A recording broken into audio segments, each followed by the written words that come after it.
How has Trump himself dealt in fake news this week? It's a false Time magazine cover, isn't it? Yes, he put up fake Time magazine covers in 5 of his clubs. This, which was framed with Donald Trump as a television smash written on it.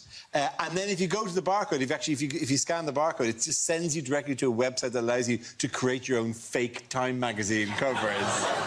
What is the point? He's actually been on the cover of Real Time magazine. Yes. It's like you mocking yourself up in front of the Mock the Week logo going, I told you I was on the show. Yes. Does it look like in that photo, he looks like he's absolutely determined to have very pointy orange eyebrows. For a man who gives out about fake news, it is, and had this ridiculous thing up, it is kind of offensive, really. It's something I expand upon, actually, quite a lot in an interview I did recently with Women's Health magazine. And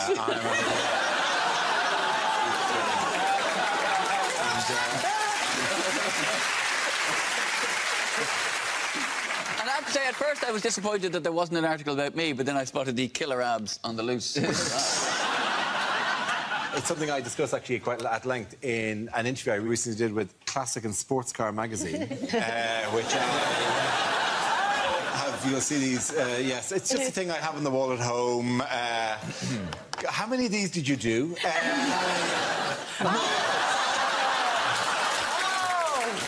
makes you look like Vladimir Putin. That is, may I say, your Photoshop skills ran out. Darlene, how I've learned to ride a horse despite my heavily broken neck. I cannot see to the front, and yet I can still jump the fences. No, put me back on the horse. I wish to ride again.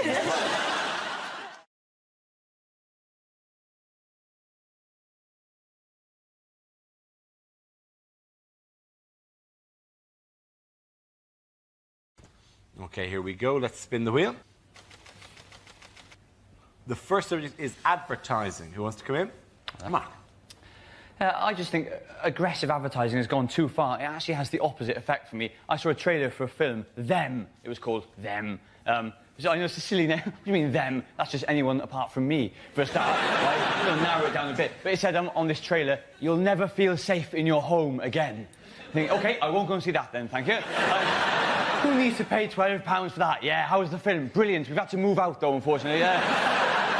It drives you mad. After a while, you just think, can't people just calm down a bit? But in London, nearly everything is cleverly marketed. Even toilets. In London, you never just get toilets that say men, women. There's always a theme, like, you know, bucks and does. I think I don't know the answer.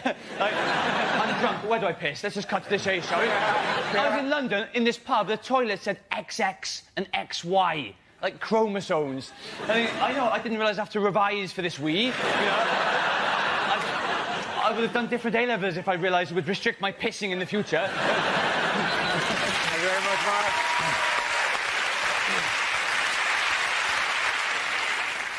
Mark. OK, let's spin the wheel again. The subject is charity. Who wants to come in on that? Russell. It's, cheer if anyone's ever given clothes to Oxfam. Fair enough. You whooped then. Woo, do we win a prize? No. It's a really odd feeling because you feel quite proud of yourself. Just where am I going? I'm off to save Africa. That's right. And you wander in, you just plop down your clothes. Always some lovely lady bung it anywhere. And there's a tiny part of you that gets really annoyed. You almost want to go, right!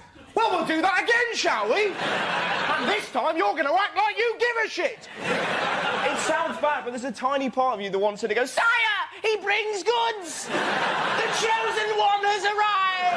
As you fling pants at orphans.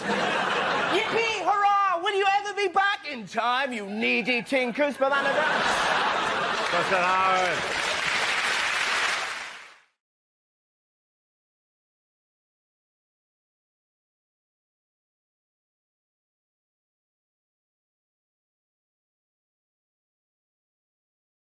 Here's a picture of Shadow Chancellor Ed Balls, but can anyone give me a phrase to sum this up?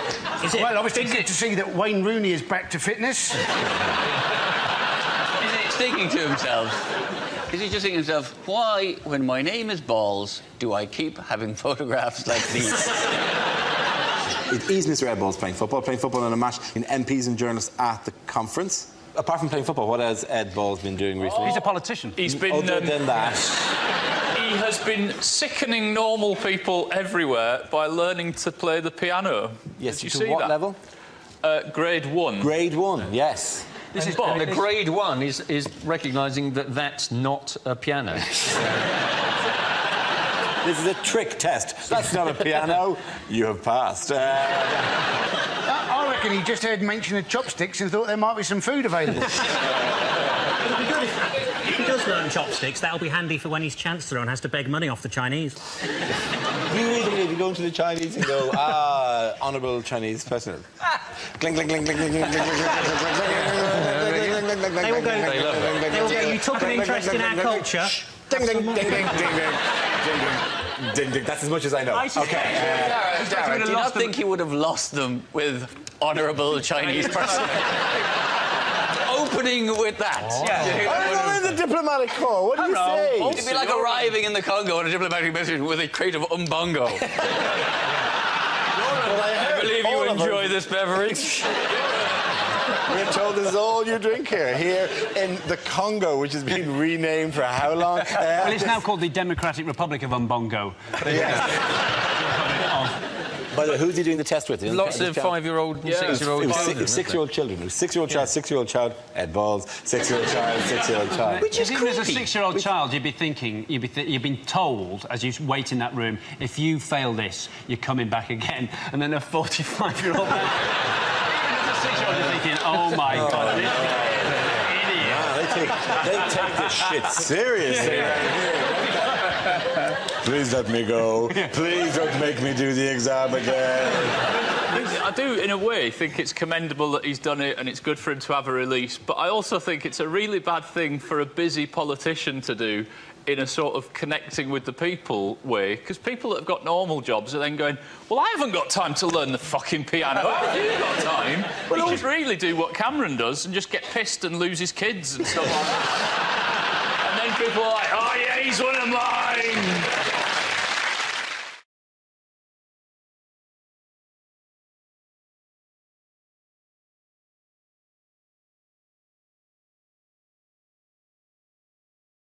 Now we come to our final quickfire round called Scenes We'd Like to See. This is for everyone, so if you can make your way to the performance area, please.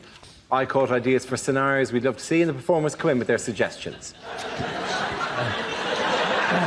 OK, here we go. The first subject is bad things to hear from a tour guide.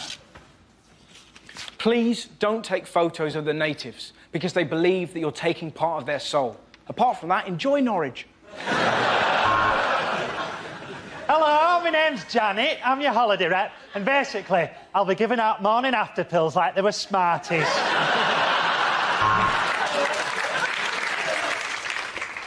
Good morning. I'm afraid this is the loudest...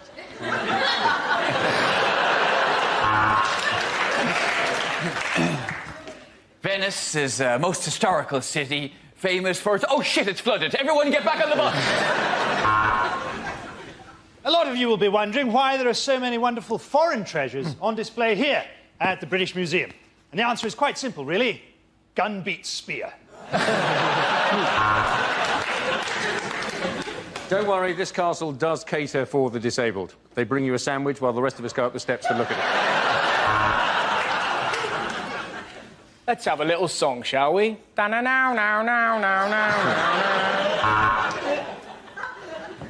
Coming up later on, we've got the topless donkey derby and who's got the funniest willy competition. Yes, it's going to be the best saga holiday you've ever had. I know that a lot of you can't bear to leave Thailand, which is why I've hidden drugs randomly in your luggage. And as we enter the next room, I need you all to be very quiet because we have technically broken in. If you need anything at all, I'll be under your bed.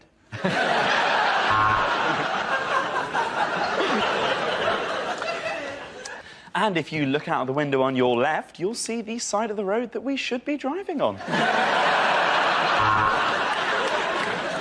Of course, you have to respect local customs. On the right-hand side, you'll see a woman being burnt at the stake, and on the left, Dundee Town Hall.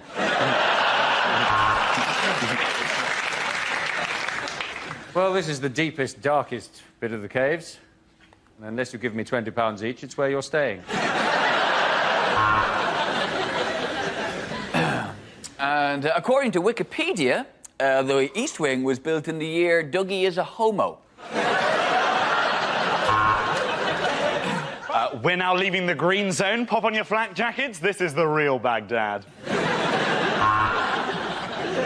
An adult and 2 children is £10. But enough about my trip to Cambodia. Our next topic is unlikely things to hear on a breakfast show. If the woman I picked up last night is watching, help yourself to cereal, but get out of the flat by the time I get home. And now it's time for Thought for the Day.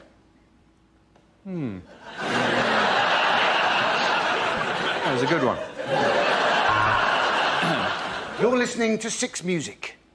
Yes, you. Just you.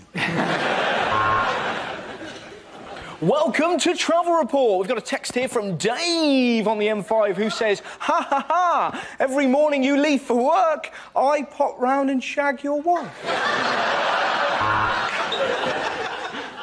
So if you're trying to get in via Junction 2, stop it. It's against nature, and the Bible says no.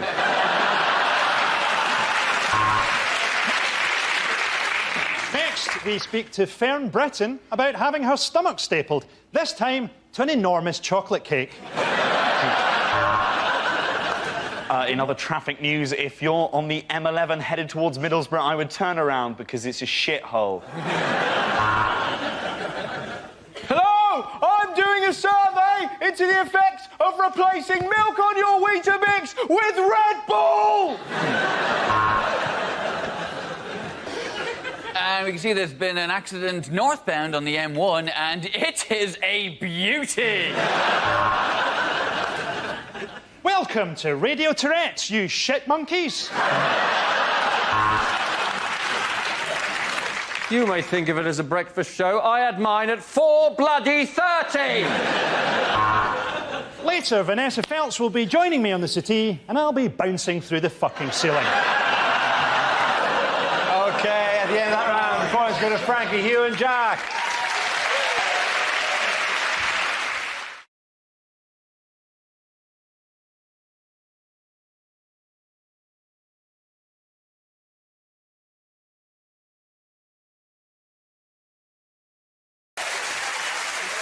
Our next round is called If This Is the Answer, What Is the Question? On the board are 6 categories. Hal, which category would you like?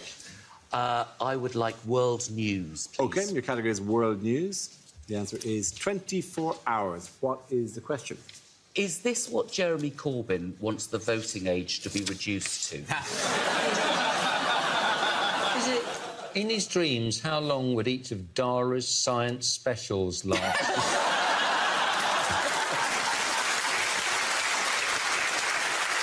He's on the science. I feel there's a lot that we can all learn. Is it... How long does every minute feel like if you're Melania Trump? Is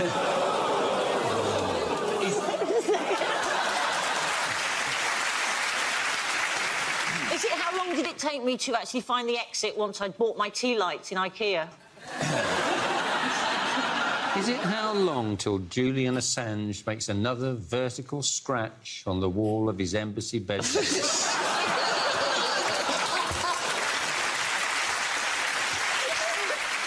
Is it how long is the time between my mum's 2-part text messages?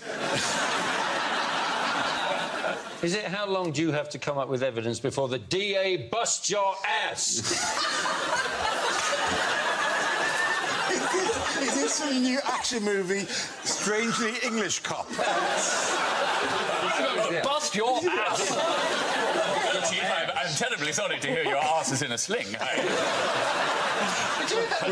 We'll have to take that straight to the Lord Mayor. How long was Jeremy Corbyn awake at Glastonbury after taking what he thought was an aspirin? Does anyone know the correct answer? The correct answer is... Yes? How much warning, apparently, are we going to get before Donald Trump comes on a visit to the UK? Absolutely right. Thank you very, very much, Hugh.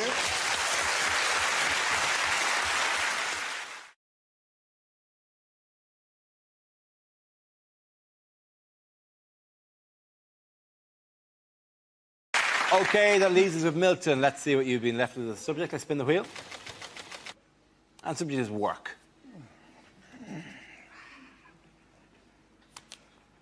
The pollen count. That's a difficult job.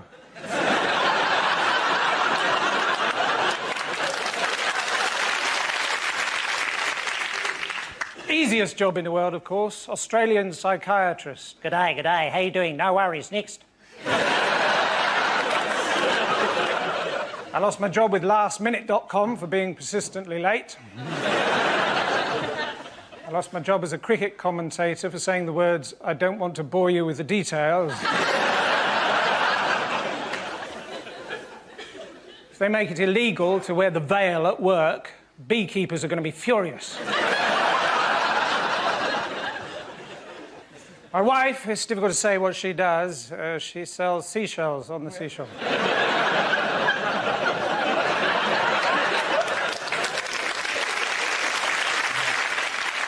Some people say the firefighters deserve more money, but apparently a poll was taken and they all fell through a hole in the floor.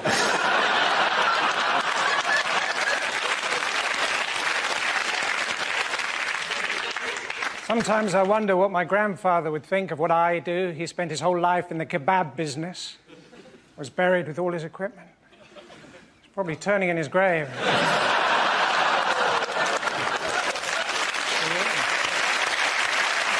Thank you very much, John.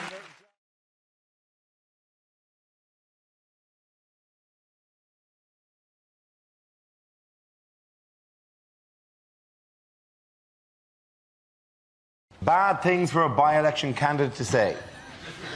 I would like to kiss your baby, but we don't want to go down that road again. I am the perfect candidate. This is an election, and I am bi. Vote for me, Doris McGarvey. I'd like to say no relation, but... I'm not going to lie to you. Power gives me wood. I've been knocking on doors in this constituency for weeks, and it's completely unconnected to the recent stranglings.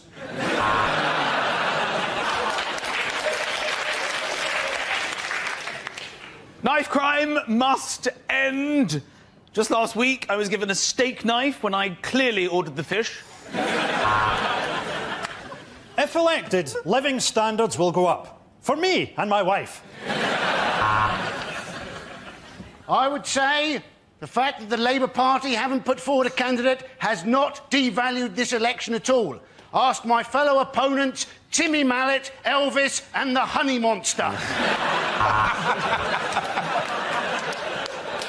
I promise to bring crime in this constituency down by patrolling the streets at night dressed as a man-leopard. I have impeccable green credentials because I've never used deodorant or had a bath.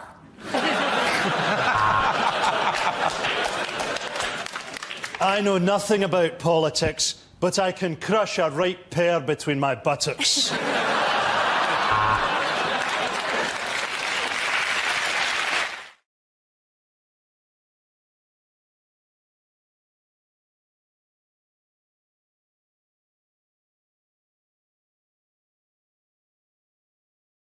This round is called Prime Minister's Questions. For the purpose of this game, I'll be the Speaker of the House of Commons. Rory, you're going to take on the role of Tony Blair.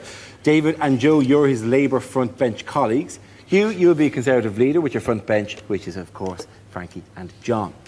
You'll be taking a small story but treating it as if it's the heavyweight issue of the week. To start, I'd like to ask the Prime Minister for the government's reaction to the news that farmers have launched a campaign to get the term couch potato removed from the Oxford English Dictionary.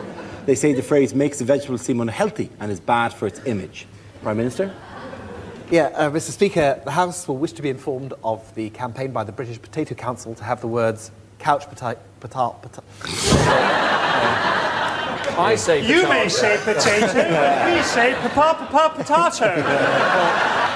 Well, you know... Well, in which case, let's call the whole thing off. Thank you. Can I congratulate the Prime Minister on his treatment of the word couch potato. My colleagues and I believe that the phrase couch potato, along with others such as sofa turnip and armchair carrot, are nothing less than an incitement to vegetable hatred. Well, I think, I would accept those comments, but I would also, if I might, point out that the removal of words from the dictionary is actually not a new phenomenon. I myself have removed the word socialism. The words trade union have also been removed, and last time I looked in the dictionary to find the words weapons of mass destruction, I couldn't find them. Aren't there other words that it would be better for farmers to take out of the dictionary? Words such as over-subsidised and sheep-shaggers. And talking of over-subsidised, what is the government going to do about the enormous number of French fries which may appear in this country, along with Swedes and sprouts from Brussels?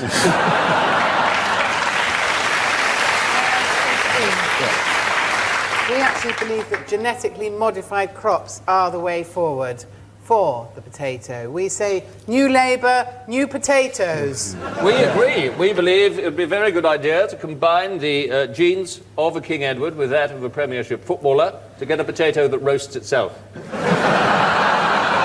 Along with a bean combined with the genes of a suicide bomber to produce a runner bean that tops and tails itself.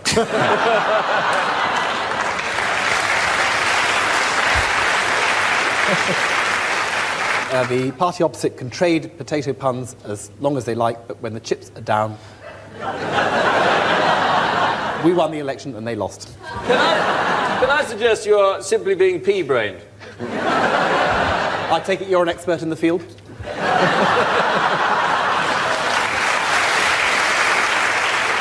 I certainly have ploughed that particular furrow yet.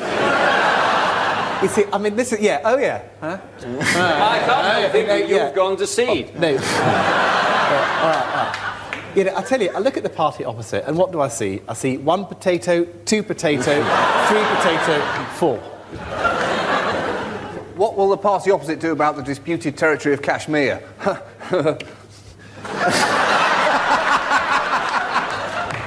We will launch a Spud missile. These ideas are half-baked. That's enough. And the winner of that round is Hugh.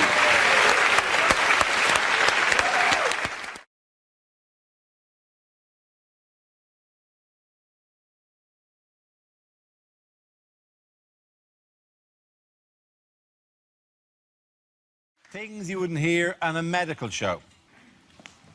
I'm sorry, I know nothing about the inner workings of the human body. Honestly, hand on my heart, it's,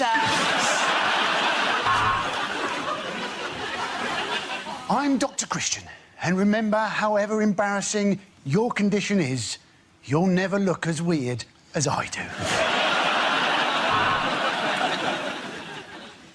Health officials have shut down the village fete. Apparently there was an outbreak of tombola. I think we've got the balance about right here. The hospital is clean, but the nurses are filthy.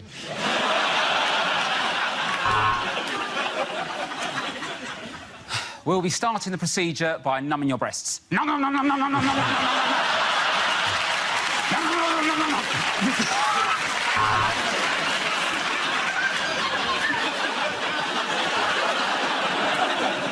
Well, that really is an enormous growth, Mr. Thomas. I think it might be better to leave it and remove you.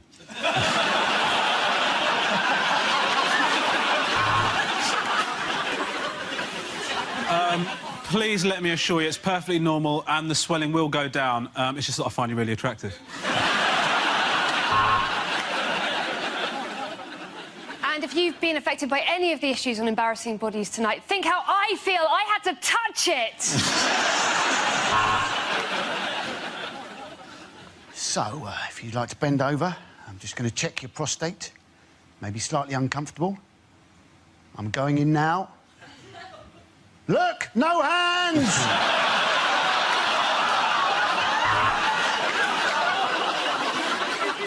Now, our next guest, believe it or not, is both a poo and a lice inspector. Sorry, police inspector. Of course I know what I'm doing. Give me the defibrillator. I'm going to defib something.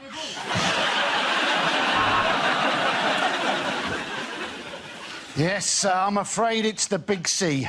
Yep. Jeremy Hunt is paying the hospital a visit.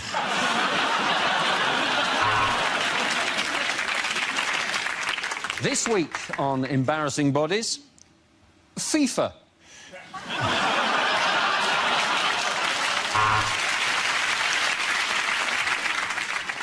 I'm afraid there's been a problem with your X-ray. He's put a sex tape of you up on the internet.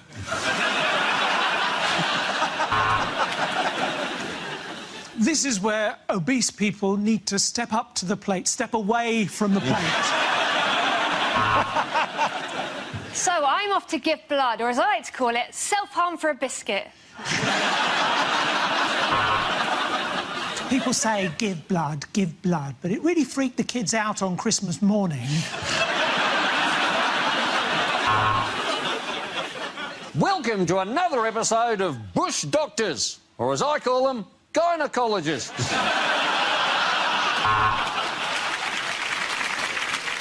In just 1 week on a lad's holiday, Kevin got an STD, had his stomach pumped and lost a finger. Legend!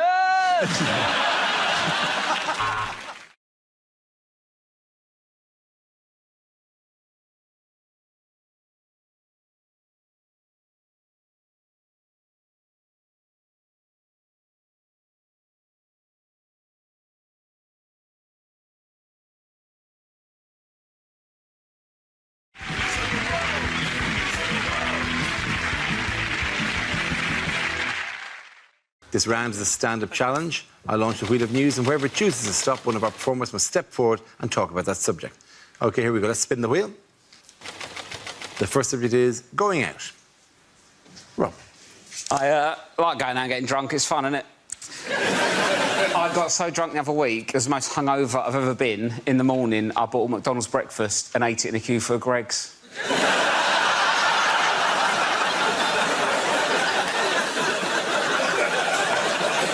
And I still don't know if I'm ashamed or proud.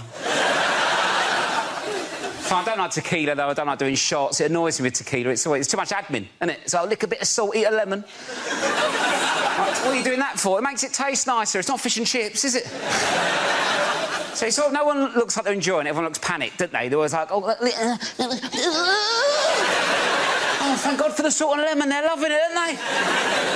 Do you know what make a tequila nicer? Do a tequila, then have a Cadbury's cream egg. That'd be nice, wouldn't it? Take the taste out of your mouth. The thing is, as well, though, it's like I can't properly get on it now. I'm like a bit older. I'm not saying I'm too old to get drunk, but when I was 18, you don't care, do you? You can get battered. Just get on with it, right? Because hangovers, they say hangovers get worse. They don't, do they? You just have more shit to do when you're older. That's the problem. When I was 18 on a night out, I'd be getting on it. Someone might go, do you want some drugs? I'm like, oh, I don't know. How'll it affect me? What will my mum think? Oh, my God, drugs. Now, if I'm on a night out, so I'm like, do you want some drugs? Can't, mate. Got to paint a fence tomorrow. I don't want to be painting a fence all sad.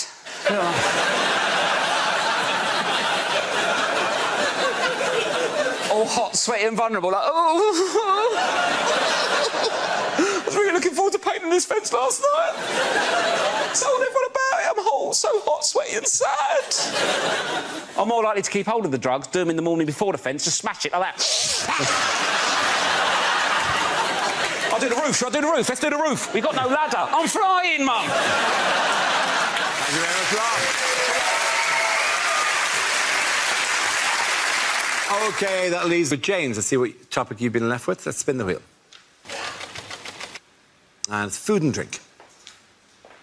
I'm not like Rob. I don't like going out and getting drunk. I like staying in. I drink on my own. Way cooler, man. I lock the door, I get myself a glass of punch. Is that weird? I drink punch on my own. Is that strange?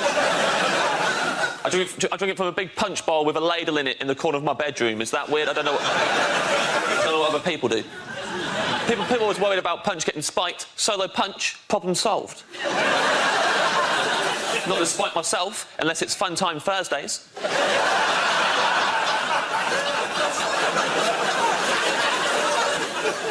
Tried going out with some mates recently. We hit the town. I'm a prankster when I'm out with my friends.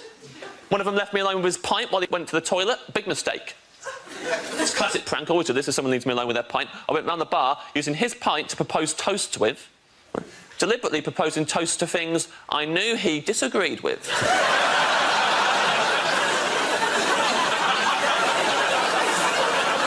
He comes back, has a sip. What you done with that? I'm like, ha ha. You just drank to the service charge being included in the bill. You just drank to those bedside lamps that don't have the switch on the cord like is convenient, but have it on the neck of the lamp under the bulb. It's like a bolt you have to somehow slide across, and you can't even reach it like that. You get your whole hand up inside the lampshade, and it hurts. It's really awkward. You can't even see it. You got to look at the top of the lampshade to see what you're doing, and then you turn it on and it blinds you. You just drank to those lamps. You love those lamps. Thank you very much. Points for both of you. Come on, very good. Thank you very much. The first subject is travel. Miles. Well, I'll tell you what's wrong with trains. It's the quiet coach, OK? Quiet, that is an adjective. It doesn't go far enough. Quiet is an adjective. It should be called the silent coach. Shouldn't it? The silent coach. No one would have any trouble understanding that. It's the silent coach, right? You can't talk on it, you can't use your laptop, children can't travel on it, you can't eat crisps, and crucially, they, the train people, they wouldn't be allowed to make announcements. Because the sort of people that have the mentality to travel on the quiet coach, which is the correct mentality, are the sort of people who check where the train is going before they bloody get on it.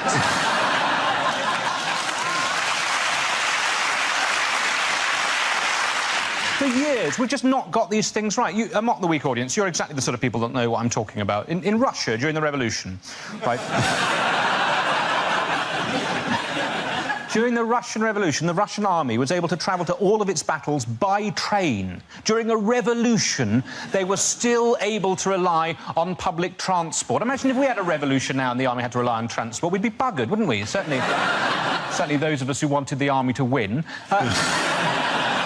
Absolute nightmare, wouldn't it? Marston Moor 2016 kicked off. You know, the British Army turning up 7 hours late to every single conflict. You know, oh, sorry, there were leaves on the line at Stevenage. There was a passenger action at Crewe. We were going to be joined by the SAS, but they've been stuck on a rail replacement bus service in Horriford. Thank you very much, Miles. OK, and that leaves Milton. Let's see what topic you've been left with. Let's spin the wheel. And subject is music. We don't know much about Galileo. He was a poor boy from a poor family. I live in a Grade 2 listed building, which of course means that everyone in it has to be quite good at the piano.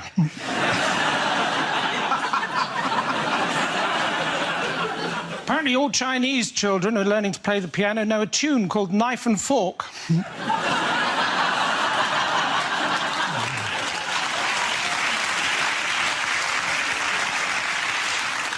I'd like to take the band ABBA out for lunch, and if I could, I would, my friend. Fernando's.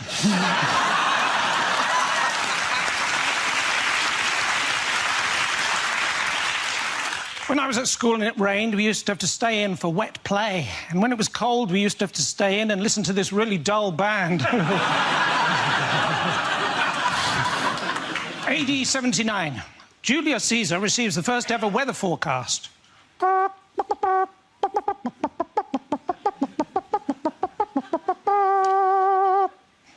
Hail Caesar.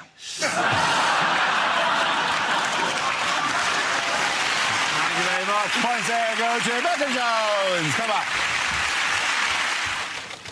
And the first subject is jobs. Who wants to come at that? Reese. I've got a job. Yeah, I'm not resigning. And my job is this, which still counts Dad. This is a good job. It's not perfect. It's not the best job in the world. I would never say that. Some people think it is. It's not, right? Best job in the world, community support officer. With no power comes no responsibility. Best job ever. Nothing is expected of you if you're a community support officer, right? If it's not writing down someone's details, then it is beyond your remit. That is 100%. It's just vigilante admin. That's all it is. You're a professional grass. That is your job. I got a leaflet through the post a few weeks ago advertising that job, right? It said, do you have what it takes to be the best? Will you stand up in the face of danger when no one else will? No? Then you should become a community support officer. In the hierarchy of law enforcement in this country, it goes Army, Police, British Transport Police, Ticket Inspector, Traffic Warden, Park Ranger, Dinner Lady, Kid wearing Nike trainers, Kid wearing Adidas trainers, Community Support Officer, Kid wearing Umbro.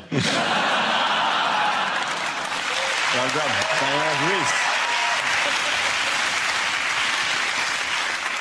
OK, that leaves with Gary. Let's see what you've been left with. Let's spin the wheel again. The topic is technology. OK, where you go. The young couple next door to me have recently made a sex tape. I mean, obviously, they don't know that yet.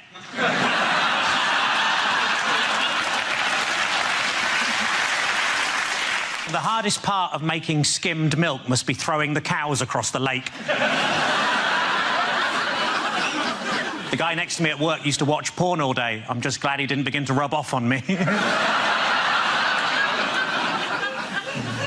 I think if I was to try revenge porn, I'd just post naked pictures of myself online so everybody would know how low my ex's standards were.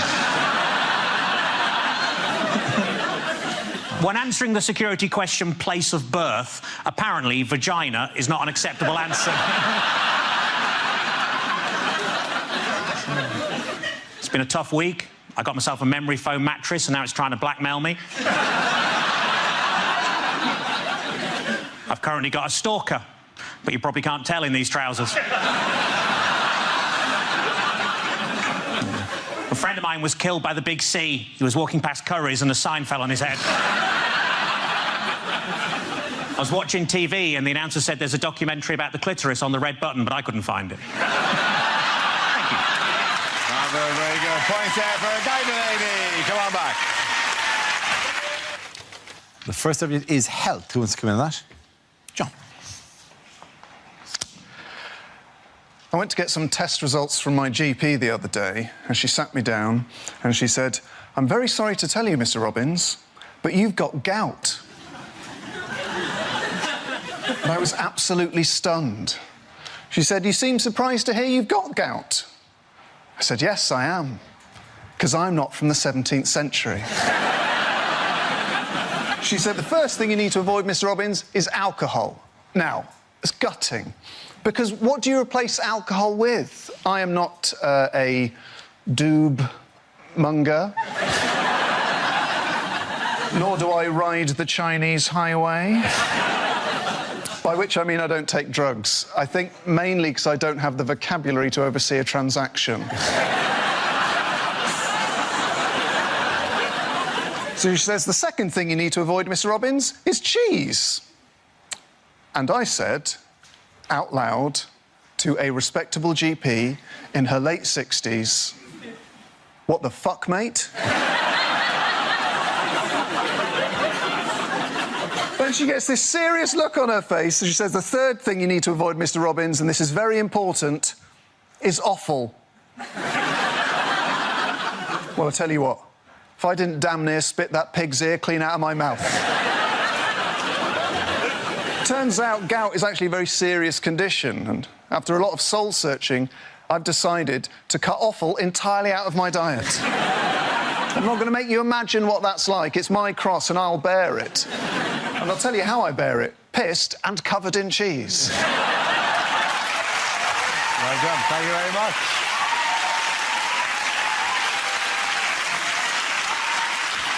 That leaves us with James. Let's see what you've been left with. Let's spin the wheel. The topic is moving house.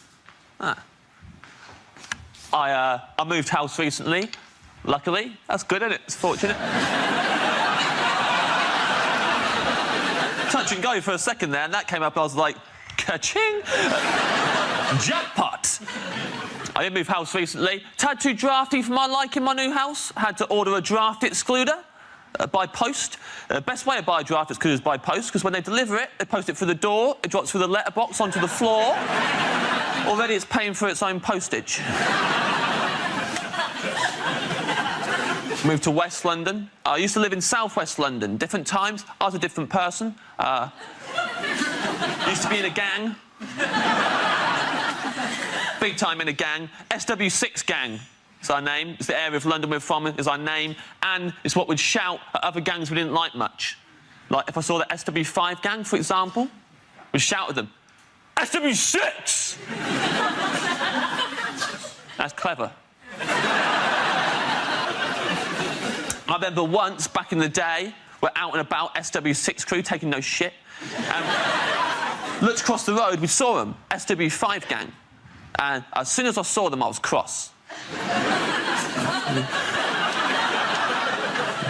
Shouted at them, SW6! As per. And shouted back at us, SW5! Which we expected, but it still made us angry.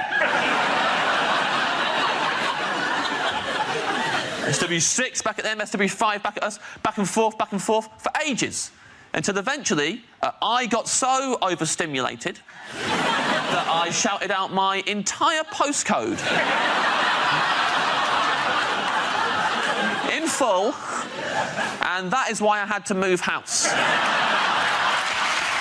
Well done, point there for James Acaster.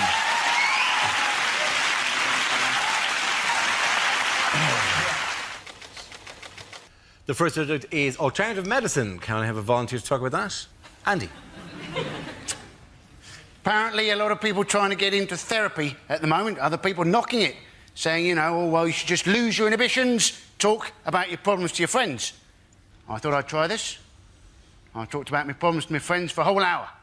Lost my inhibitions, also lost my friends. I now tell my problems to taxi drivers.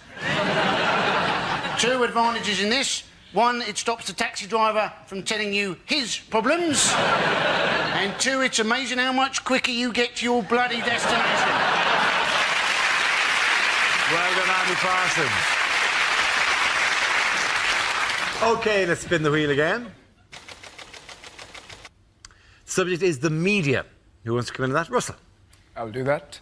I'd see, you know, the way I like getting the news is Radio 5 Live. It's fantastic, because it's just news and nutters, isn't it? They'll read out, like, that was the Pope's view on abortion, and then, hello, Felicity Puddleduck here, livid and ill-informed. I'd just like to say those harlots should give birth to their children aged 2 that charge you to national service. I'm off to bake a cake. And sat there listening, and then the next night, David, are you out of your mind? Cloning? Think it through. 2 versions of me. Want to go out and commit a crime? Who gets blamed for it? Me! I'm doing a 20 stretch, he's banging my wife! Where's the justice? And you sat there listening to these nutters, and then the most ridiculous story. A man in Bristol's found the face of Jesus on a crisp. And suddenly, I couldn't believe how you put up my frazzles, there he was!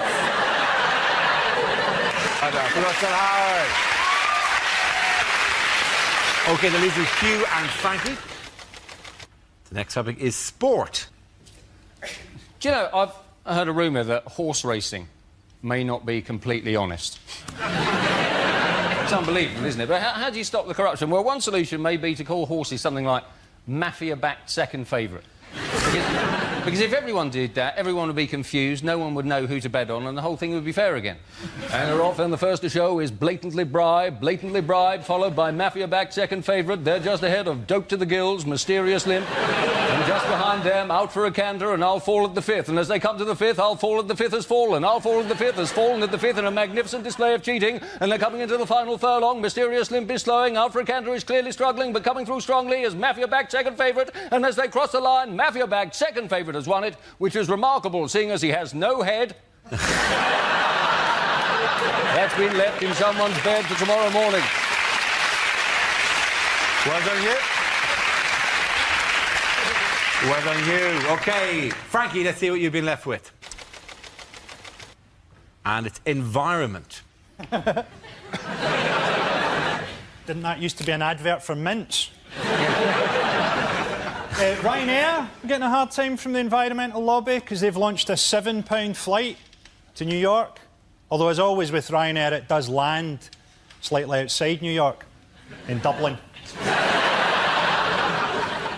It's a pity we can't harness more natural energy, isn't it? Pity we can't harness the power of British moaning. Oh no, that moaning-powered light bulb's on the blink again. Oh no, there it is, back on.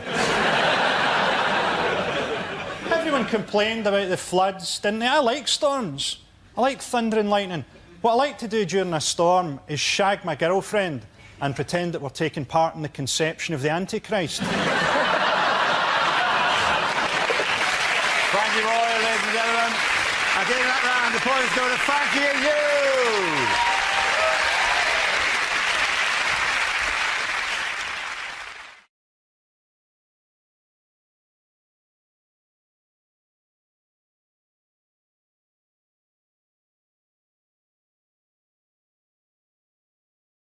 This is a power move. One power move is to sit and eat when you're in a tete-a-tete with someone. Another is lunging. Like, look how you feel now. We're kind of having an argument. What about now?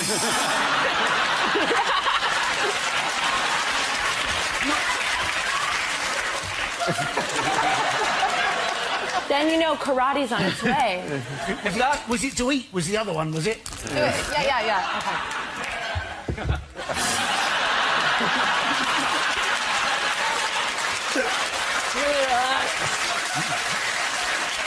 He's got 3 phones. I know he's the president, he's got 3 phones. It's ridiculous, isn't it? He might have 3 phone calls. Fair enough. In fairness, you think, though, he might have a secretary. Or one phone that was capable of taking many lives. So, yeah, it does seem unusual that he's going, I don't know, I'll try to find out. I got somebody else on the phone here. He's not happy with it. Wait a minute, wait on the line. Both of you wait on the line. I'm going to ring the other number. This isn't working for me.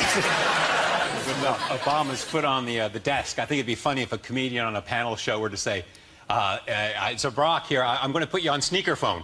I think that would be funny if a comedian on a panel show. I think it'd be funny. And speaking of the college, what is France's position? Doggy style.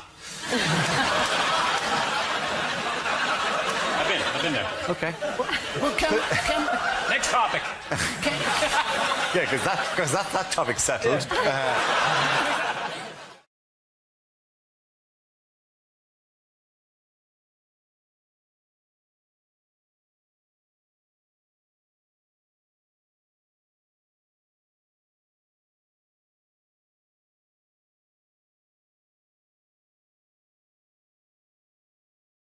OK, here we go. Let's spin the wheel for the first topic. And the first topic is Parenthood. Who wants to come in on that? Ed. Been thinking recently that I should maybe have a baby, but I've thought about it and definitely not. Couldn't handle that amount of responsibility, something that precious. It's terrifying. You know, I've got friends who've just had a baby and they offer that thing around like a plate of biscuits. Do you want to hold my baby? Do you want to hold my baby? I don't want to touch your baby. That is a heart in a bag. I'm going nowhere near that thing. You wouldn't send the work experience into the boardroom, would you? Start me off at holding your uncle and I will work my way up. This is Uncle Toby, 47, from Swansea. Don't worry about dropping me, Ed. I am absolutely shit-faced. Still can't help it. I still think I might want a baby. Like, there's just moments in life I'm just grabbing at signs from the universe. Think, oh, maybe I should have a baby. It happened to me the other day. I was in the queue in a shop to buy a new light bulb. Because I'm not a student anymore, my light bulb had gone. I'm not going to sit there in the dark for 6 months. So I was in the queue, and in the queue in front of me was a man with a baby. He was a dad. You've got to give people the benefit of the doubt in that scenario. You can't go storming in going, excuse me, is that your baby? You've just got to admit it probably is, right? And on the wall, there were these light switches. They weren't real light switches. They were just, like, designer ones to show you what they would look like on the wall. And the baby was playing with them. It was going, ah-da-da-da-da-da-da, playing with them. And the dad was going, yeah, try that one. And was going, ah-da-da. I saw that. I thought, ooh, that's quite sweet. Maybe I want a baby. There's something in that tableau that I quite like. Maybe I want a baby. Am I broody? Is this brood? And then the dad walked off with the baby, and I wandered over to the light switches and started playing with them. I thought, oh, no, that's what I wanted. Very good, Ed.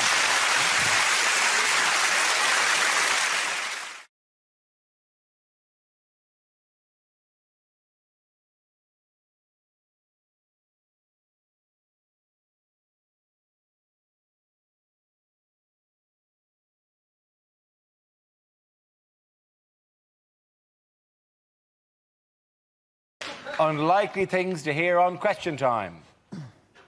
Allow me to answer your question with a question. Why don't you fuck off?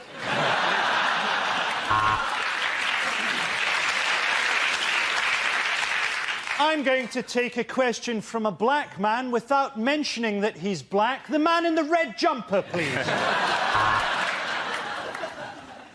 Do I believe the economy's in recession? Well, I believe it was Churchill who said, oh, yeah.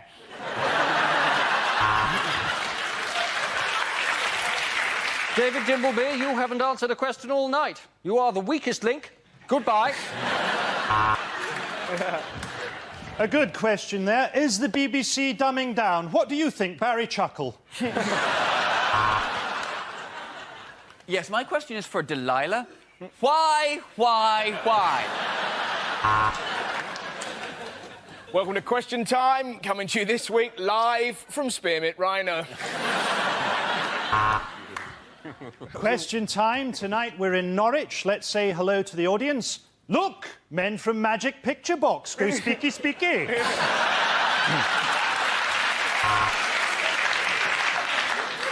Is the wrong answer, Charles Clark. Take off an item of clothing. So, good question. Gordon Brown, why don't you shove your tax increases up your arse? If your dog isn't here, Mr. Blunkett, who's sniffing my balls? I have a question for Boris Johnson.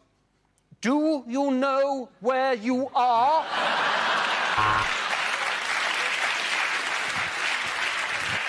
Is Britain becoming more misogynist? Let's ask this bitch. At the end of that round, the points go to Russell, Ed and Andy.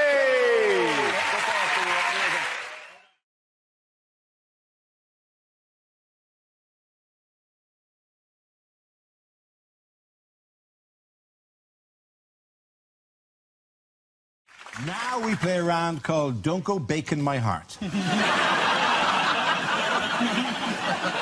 This game involves Gary and James, so if you could make your way to the performance area, please. This round is a stand-up challenge. I launch the wheel of news, and wherever it chooses to stop, one of our performers must step forward and talk about that subject. OK, here we go. Let's spin the wheel. The first subject is leadership. Leadership looks fun, but it's stressful. Just look at anyone leading a conga. On the outside, it looks brilliant, having a great time all the time, just...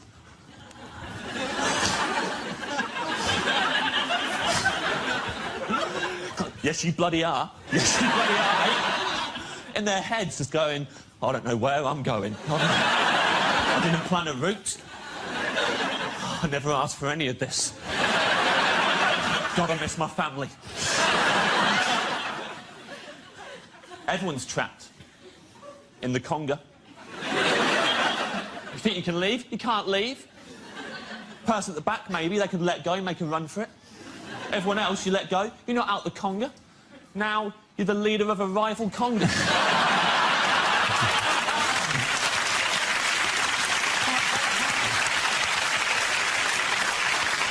Now you've got turf wars to worry about. Worst case scenario, you're second from the back, you let go. The one person behind you loves congas, isn't giving up for anyone. You're trying to mingle at the party with a maniac on your hips. Can have a serious discussion about the Lib Dem conference and still going hell for leather. You'd have to go swimming just to get rid of them. Never going to lead a conga. Never going to lead a free cheers either. I don't know who these lunatics are. I don't know where you acquire that level of confidence. Just get up in a room full of people. 3 cheers for Jackie, hip hip. What if everyone goes, no? Not 3 cheers for Jackie, she's an unpleasant person. How about no cheers for Jackie, hip hip, shut up.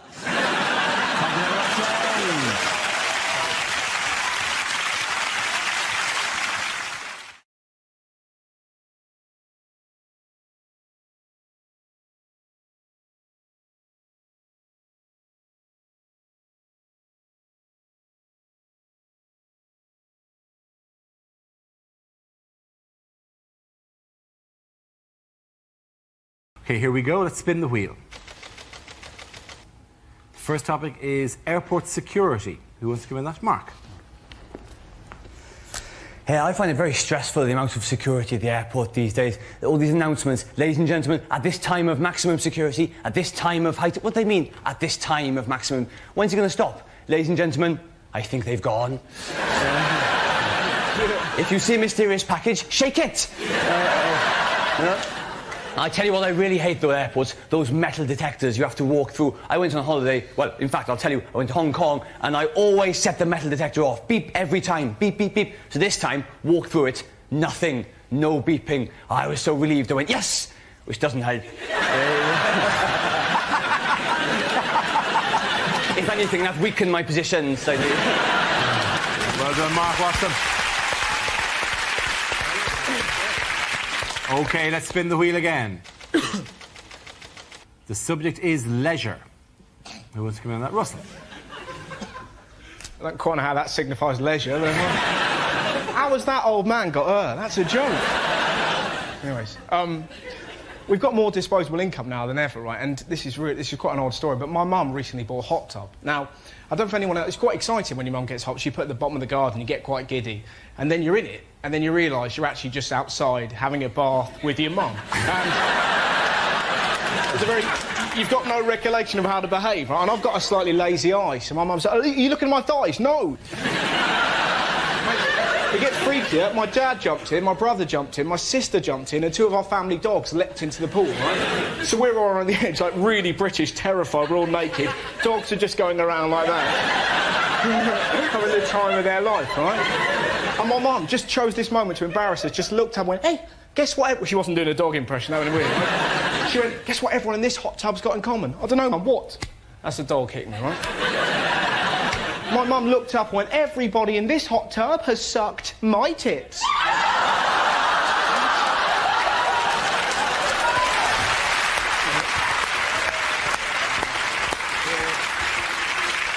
Okay, that leaves us with Andy and Frankie. The next topic is... It's Britishness. Who wants to come in? Mr. Parsons. The photos. Yes. Britishness. For those of you who require more than just a setup to a joke, there's only 2 things we like, aren't there? Huh? Moaning and queuing. And why do we like queuing? So as we can have a bloody good moan about it.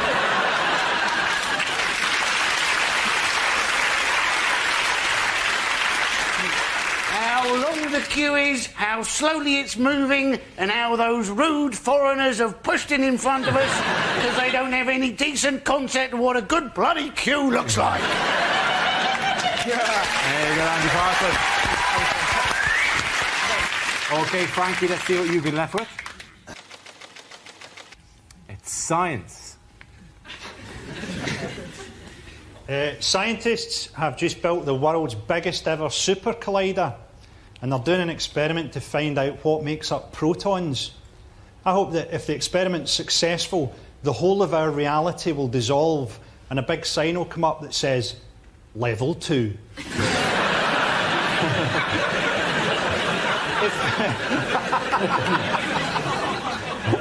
I always wondered, you know that woman that had the face transplant? See if she gave you a blowjob, would that technically count as a threesome? Thank you, ladies and gentlemen. I think in that round the points go to Russell and Andy. Everyone come back.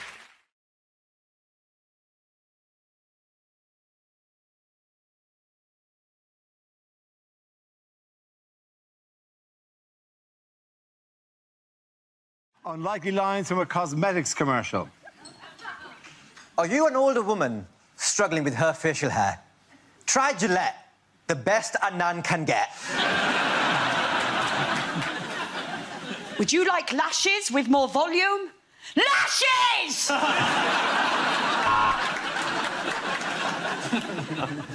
You don't need lip liner or eyeliner with our new bin liner.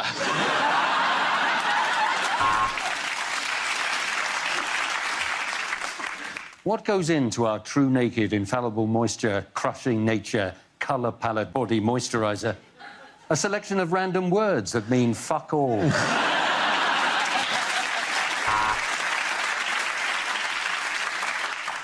What's my secret for smooth skin? I'm 20.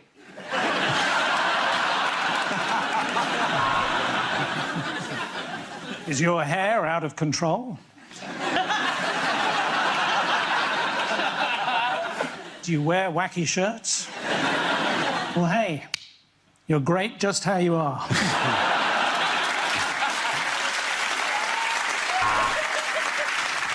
You want fuller, rounder lips? I recommend a nut allergy.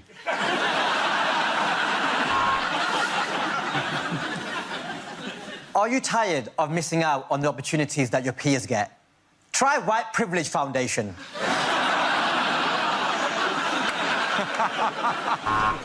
Here comes the science. Global warming is real. None of this matters.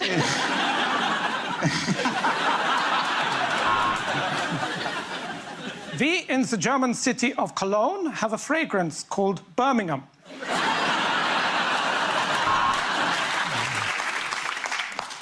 This apricot scrub removes the surface layers to leave you with the smoothest, most rejuvenated apricot you have ever seen.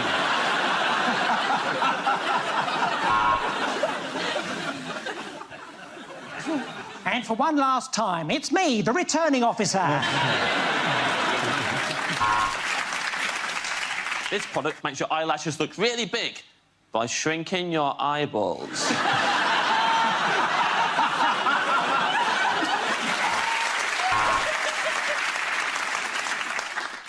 Want that football hooligan a broad look? Why not try oil of ole, ole, ole, ole? Sorry, has anyone seen The Returning Officer?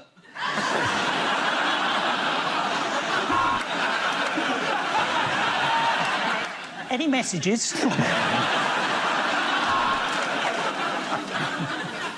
Our new powder gives you the confidence to hit the town. Cocaine!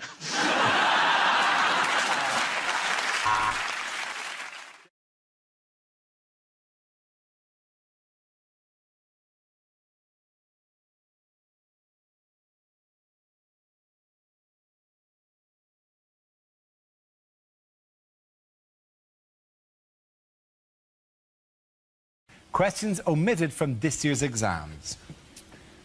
Using pi, distract the fat kid next to you so as you can copy his answers. Using only the English language, write something.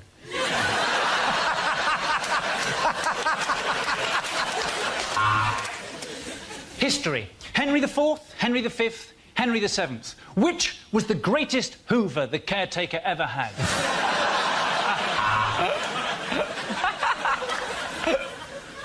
Maths. Robert has 400 stamps. He'd like to put them in 12 different albums. He wants to have them equally in each album. How many friends does Robert have? Do you know the way to San Jose? Religious studies. If two men have been married for 10 years, for how long will they burn in hell for? If the fluid has been flowing at 21 litres a minute for 15 minutes, what on earth is wrong with my bladder?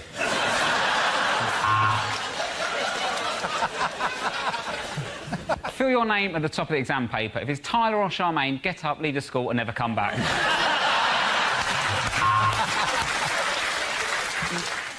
Using only the mass of the ass and the angle of the dangle, calculate the measure of the pleasure. Yeah. If a man travels 12 miles each day to buy a loaf of bread, how long before he realises that living in the countryside is shit?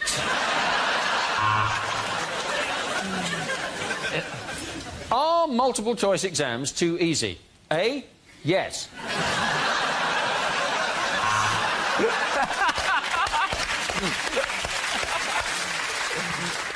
Optician's final exam. What do you think are the main causes of short-sightedness? And now? How about now? And now?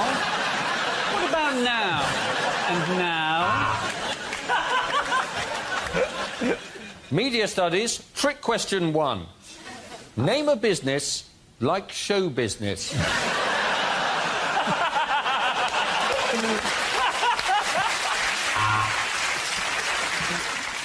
Geography. What is to blame for climate change? A, the sunlight, B, the moonshine, C, the good times, or D, the boogie?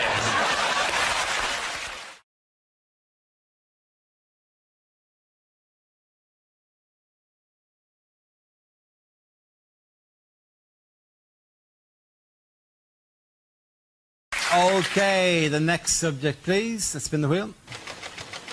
Next subject is science. Who wants to come in that? Chris Harrison. I'll tell you the problem with science, right? The problem with science is it refuses to speak the language of those of us who don't understand science, right? Even when it's the job of science to be talking to us numpties, it can't bring itself to speak as we do. Pick up a packet of paracetamol, right? Look at the instructions on the back of that. It says, for the treatment of neuralgia, fibrositis, muscular whatever. We don't talk like that. If that talked anything like us, that would say, for the treatment of the worst headache I've ever had in my life. A pain in my side, I'm sure actually is cancer this time. My wife's had to help me out of the car. It's coming out of both ends like someone's hit a pan of chocolat with a mallet.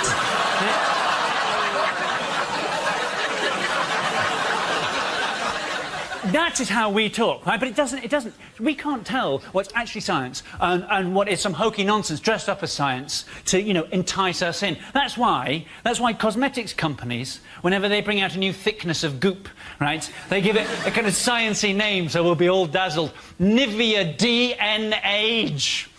OF off. Right? Avon's new cream is called a Nugenics. What? A Nugenics, right? That's been through marketing, that's been through focus groups, design. Did nobody at any point go, a Nugenics? You don't think that sounds a bit Third Reich-y, maybe?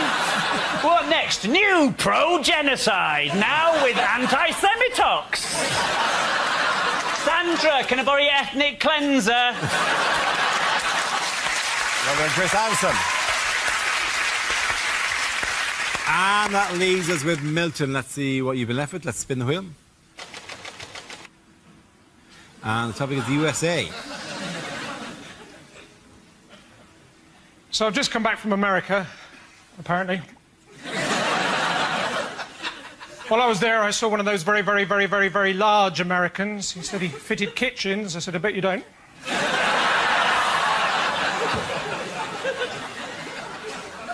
I went up to this girl, I said, what's your name? She said, Chantal. I said, well, if you're not going to tell me your name...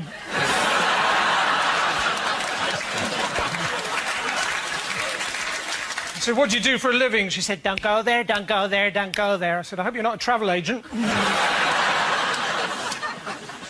When I was in America, I bought tickets for the Bears versus the Cowboys. Bit of a disappointment.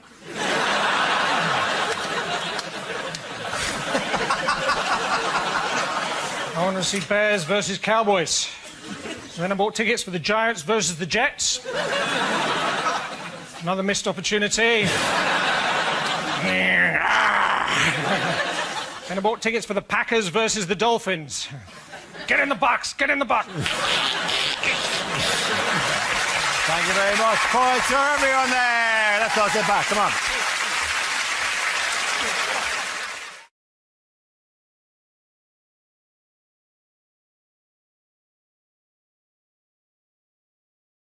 OK, now we play a round called the Archbishop of Banterbury. This game involves Ramesh and Milton, so if you could make your way to the performance area, please. This round is a stand-up challenge. I launch a wheel of news, and whoever chooses to stop, one of our performers must step forward and talk about that subject. The winner is whoever I think is the funniest, OK? Here we go. Let's spin the wheel. Your first subject is going out. Who wants to come out? Ramesh. I don't like going out. Don't like going out because I don't look as good as I used to, and I worry about it. I've put on weight, and I think, oh, I don't look all right. And then I think, hold on a minute, I'm married. I don't need to look good. I just need to look better than the prospect of single parenting.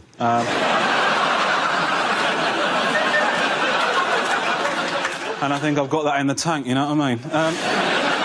I went out a while ago, and I was out with my friends. We're all in our 30s. We look like awful tribute acts of us in our 20s, and there's guys there, they're in their 20s, looking ripped and amazing, and I'm thinking, are they going to make us feel bad? Are they going to make us feel awkward? Are they going to make us feel like we're stepping on their turf? And the truth is, they ignore us. Of course they do. Why would they care? See a pride of lions hunting gazelle, they're not going to give a shit when a three-legged hyena rocks up, are they? Comes to the end of the night, this absolutely gorgeous girl walks up to me, does not break eye contact for a second. I said, hello, this is happening. Can phone my wife, tell her I've still got it. The girl walks up to me, says to me, no word of a lie, taxi for Rachel.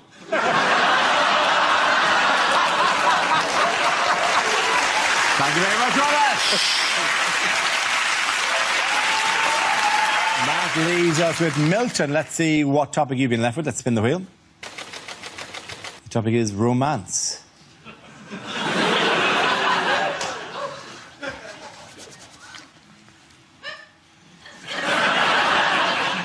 I met my wife on the net. We were both rubbish trapeze artists.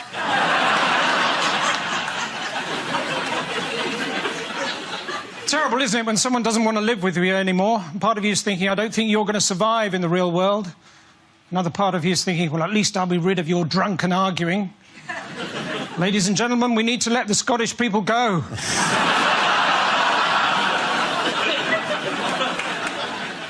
Any Scottish people here? You can go.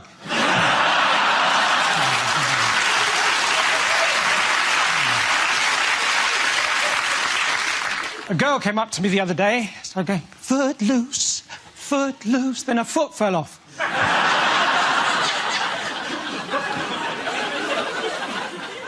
I tried to impress a girl once by putting my foot down on the pedal. Turns out she'd seen a bin open like that before.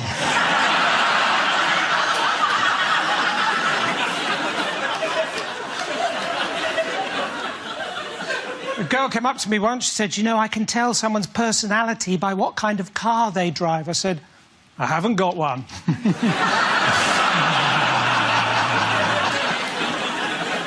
So lads, do you ever get given a job to do and you deliberately do it really, really badly, so you never get given that job again? I mean, I hardly know CPR anyway. My wife's giving me the silent treatment at the moment, lying there day after day, beginning to smell a bit now.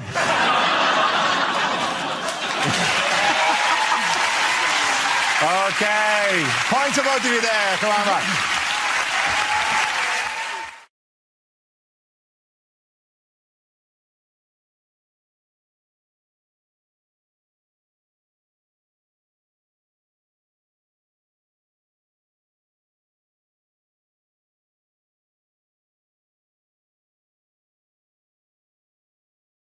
What has been compared this week to a bad pub quiz? Is it not the week? Yeah.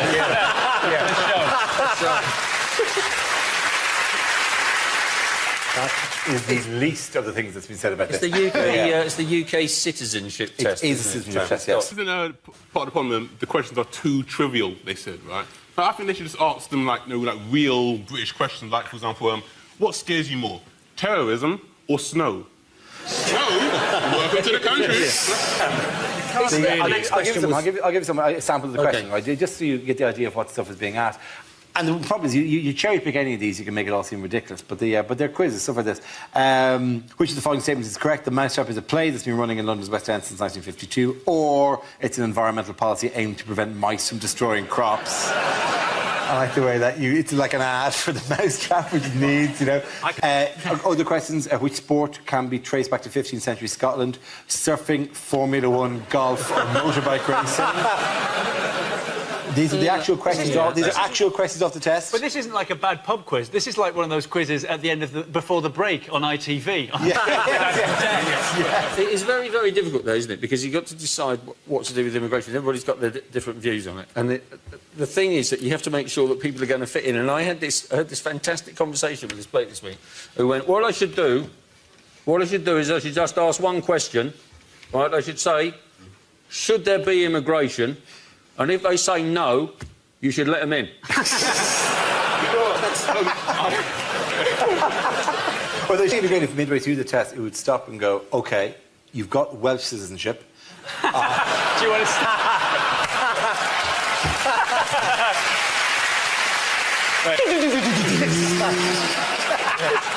It's difficult, though, isn't it? For English citizenship, you should simply go, can you make this sound? I think all they need is, rather than a test, they should give them more that crib sheet they give to Indian call centre workers.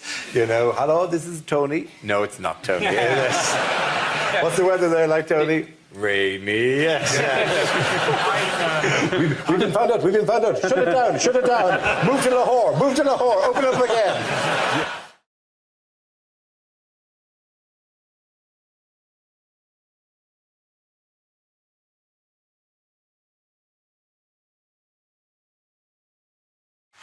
OK, that leaves us with Gary. Let's see what you've been left with. Let's spin the wheel. OK, the topic is health. Where you go?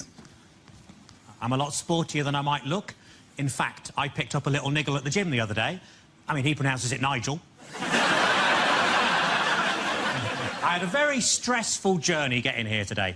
All the way, this lorry driver was right up my arse. But it was nice of him to give me a lift. I spent most of the afternoon hanging out at the swimming baths. And then somebody told me and I tucked it back in again.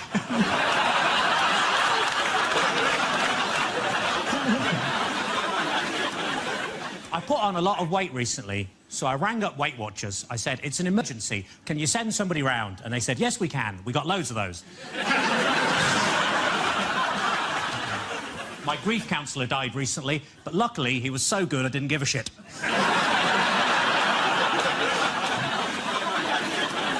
I accidentally kicked the dog earlier and he bit me on the bollocks. My mate said it's karma. I said no. If anything, he's even more angry. I asked the vet, what can I do? I think my dog's racist. He keeps barking at the Asian man next door. And the vet said, muzzle him. I said, I don't know, but he's got a beard. I went round to see my nan. I said, what you been up to? She said, weed in the garden. I said, well, at least you didn't shit in it. I was in the garden with my girlfriend earlier, and we saw the 18-year-old girl next door, all dolled up, ready to go out clubbing, and my girlfriend said, do you know what? At that age, I could really see myself in her. Which was weird, because I was thinking the exact same. Thank you very much. Well done, guys. Point there for David.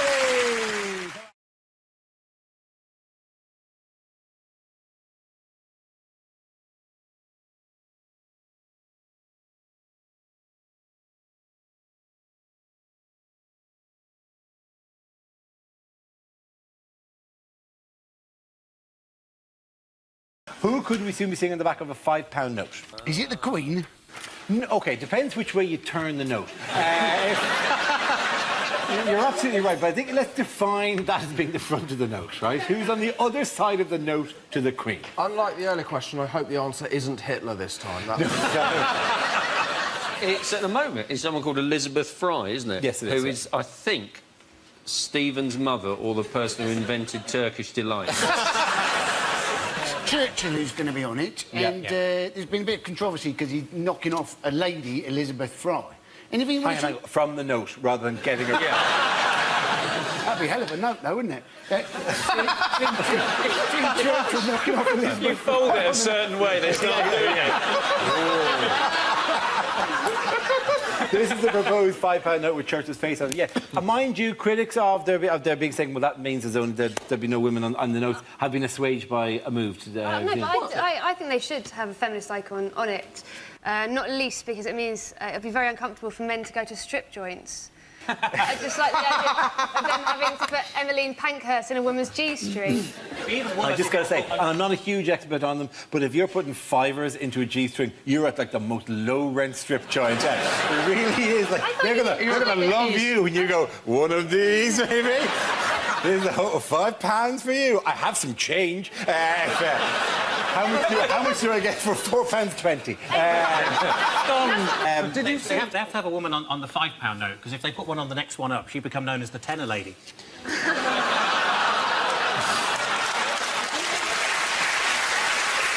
If you were governor of the Bank of England and it was your choice who goes on the notes, wouldn't you have a bit more fun than that when you go fiver? That's me and Menorca. Tenor, that's me meeting Kofi Annan. 20, naked lady. How did that get in there? 50, me and Jeff Boycott. That may list off some of the other prototypes that are included for the month, because this is an ongoing debate because they change them all the time. Yeah. For the fiver, the initial plan was to have this. And then the value rises steadily. For the tenor, obviously, we have this. Particularly jaunty face. 20 quid. That actually works. That actually shockingly does. That really means something. That would stop you spending that. There's no way you'd put that down. No, I have to keep that because you won't. Put that back in your pocket. Obviously, there are issues of nationhood and nationality. So this is the €50 note, which was the original. But actually, you look a bit like Gorbachev with that fine. That's great.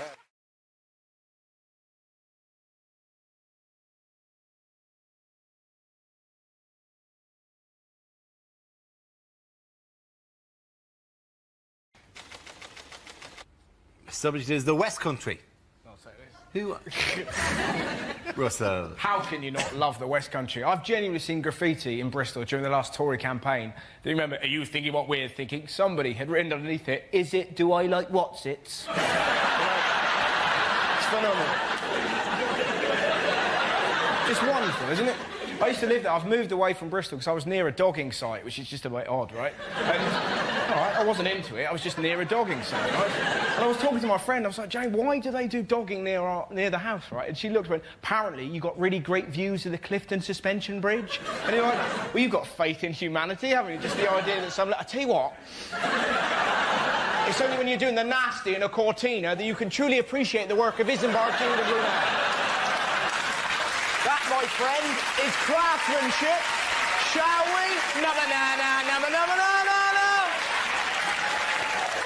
Wonderful. Thank you very much, Arthur. OK, we're left with Michael and Andy. Let's spin the wheel again. The next subject is North-South Divide. There goes Michael. Right, yes. Now, I am from the south. You noticed? I have been north up the M1, and I don't know what happens to the word the. It seems to disappear at about junction 25 on the M1, and the word the just goes, that's it from me, I'm getting off. You go on ahead. Are you coming with? No, I'm not interested up there. And then you get there, and they don't have this, fridge, you're going up to... What are you doing? My first experience of this was when I went to the cinema in Leeds. I saw The Lion, the Witch and the Wardrobe. I had more fun asking the woman what it is I'd booked to see than watching the entire movie itself. So what is it I'm seeing here today? Took one, took witch and took wardrobe. What are you talking about? Are you hearing this? Are you taking toothpaste? Yes, of course. I thought it might be a nice idea maybe to go to HMV and get a DVD of The Lion, the Witch and the Wardrobe, maybe The Good, the Bad and the Ugly, and perhaps an album by The, and just line them up on the counter. What is it I've decided to purchase here? Took one, took witch and took wardrobe. Took good, took bad and took ugly. Thank you. Well done, Michael.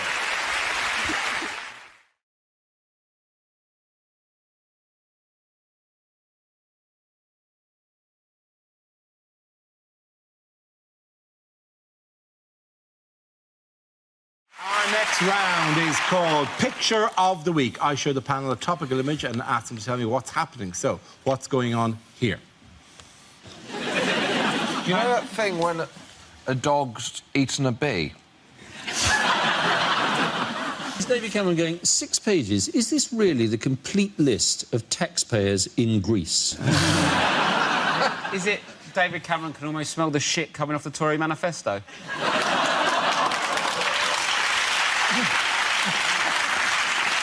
I only got a bit political, didn't I? Is he looking at the tea menu and he's saying, I'll have the millionaire's shortbread, or as I call it, shortbread? Is it Cameron upset to see no Dizzy Rascal on the karaoke songbook? He does a very good bonkers, actually. He does a very good bonkers. Is it Cameron orders Eton mess for dessert and for the country? Yeah, you're right. Sorry, it... When has Rob Beckett had a head transplant? I've got a tiny dick now, but I love politics. Have you got a third joke that you're going to do about... Go on. Cameron preparing to sell NHS at auction.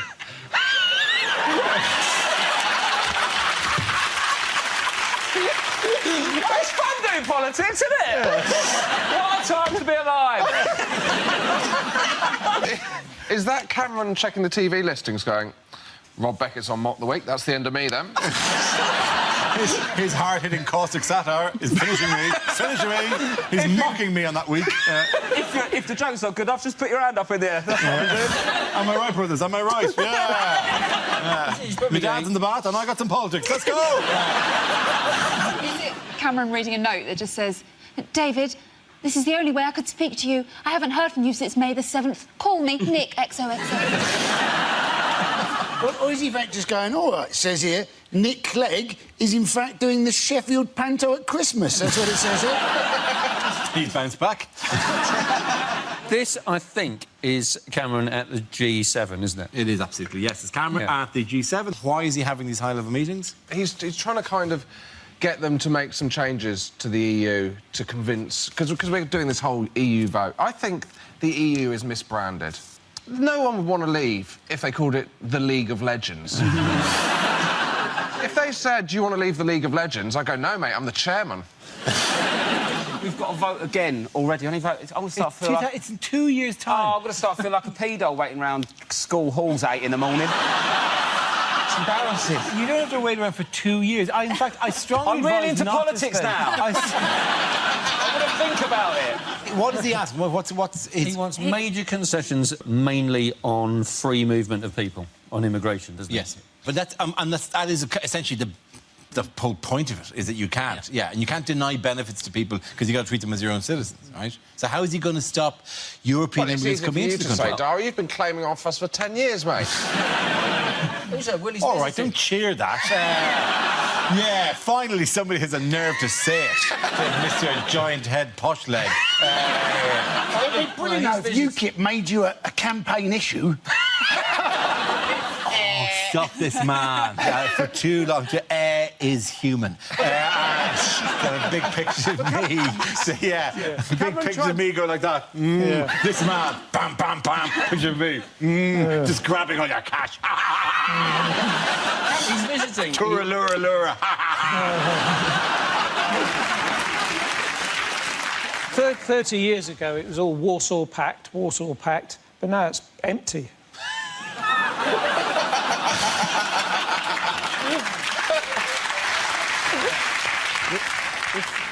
If we leave Europe, we'll have to pay more for Kinder eggs.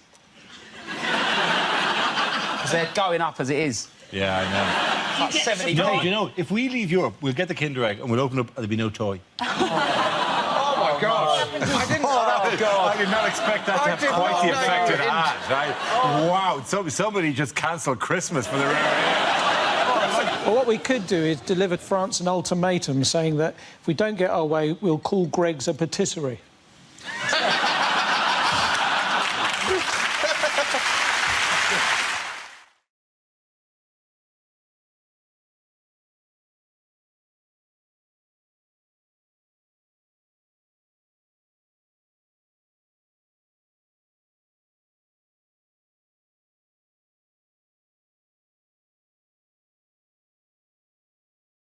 Things you wouldn't hear on a political discussion show.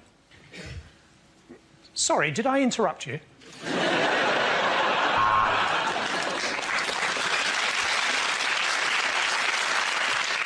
No, sir. No, you've had your say. Now shut the fuck up. Round the table tonight, Eric Pickles. And round another table, 4 other politicians. Sadomasochism is a perversion, but we will clamp down on it.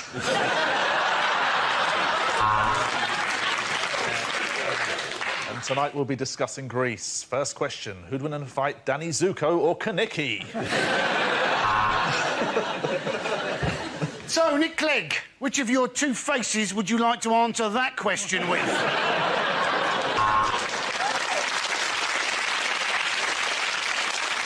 Yes, I agree. Britain's performance in the second quarter has not been all we hoped for. But there is a reason for that. This is a tough job, and I am shit at it.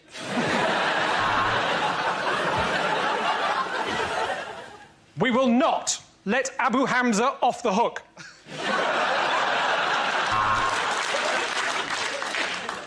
Well, Mr Dimbleby, my question is, if I were a beleaguered European economy, how would you stimulate my growth? And that goes to contestant number 3.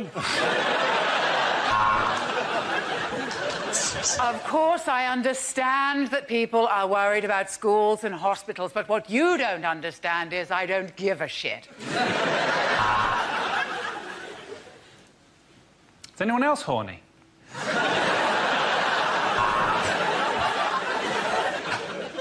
And now we're going to head over and see what the polls are telling us. Hello!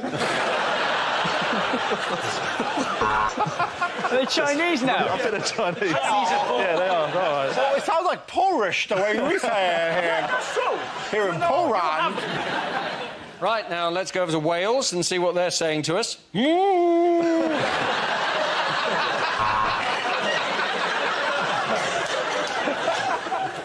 And so we have a question here for the Prime Minister from Nancy Cameron, aged 8.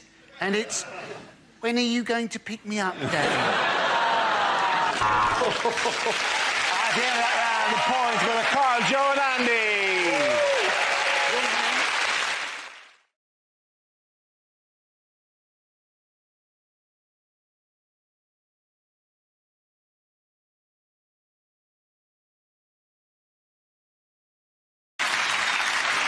Our next round is called If This Is the Answer, What is the Question? On the board are 6 categories. Matt, which category would you like? Politics, please. OK, excellent. Politics it is. The answer is 5. But what is the question? The amount of times a minute Ed Miliband remembers that stone. Is it, if I've got a tenner and want to book a boy band for my wedding, who can I afford? Everybody get up. Is it what does Nigel Farage regard as an acceptable level of immigration? Is it how many snazzy ties did I try on before the show? No. What is the maximum number of euros you can get out of a Greek cash point at the moment? Is it, if I'm watching a documentary on Adolf Hitler's favourite shark, which channel am I watching? What would be a cracking score for a UK entry in Eurovision? Is it how many of the famous 5 are now dead? Surely not. I didn't want to break it to you like this. Julian is just sitting quietly in a rocking chair, remembering the adventures and going... Laughing because he killed them all. Okay. it how many basic bitches does it take to escort Kate Moss off an EasyJet flight? Is that a thing? Is that like a... I'm a pretty basic bitch. I think you're an ornate bitch, right? I think... Yeah, so you think I'm a ratchet-ass hoe? Well, I didn't want to make it too obvious, so I've got a little soft spot for you. Is it how many presenters from the 1970s are relaxed when the phone rings now?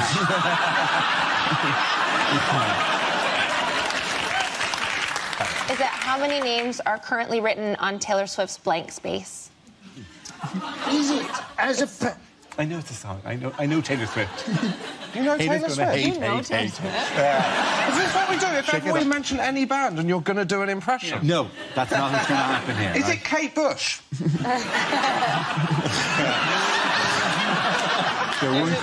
The Village People. NWA. I think it is how many candidates are there in the Labour leadership? Absolutely right. Thank you very, very much, Hugh. Yes.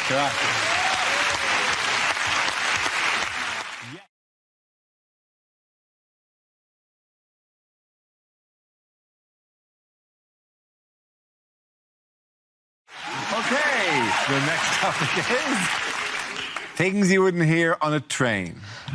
The next station will be Wimbledon. Change here for Overground, Underground and Wimbledon free. The next stop for this train will be Waterloo. It's not meant to be, but the brakes have failed.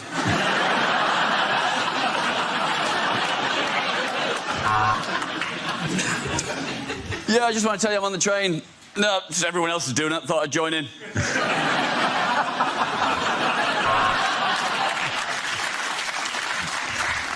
Hello, this is your driver speaking. Choo-choo!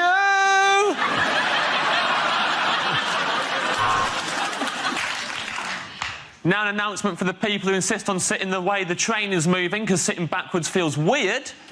You're weird.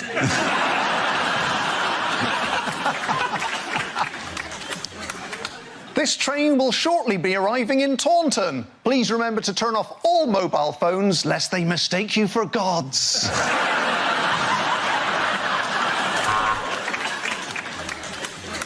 This is an announcement for all passengers. Piss off, a lot of you. This is Crossrail.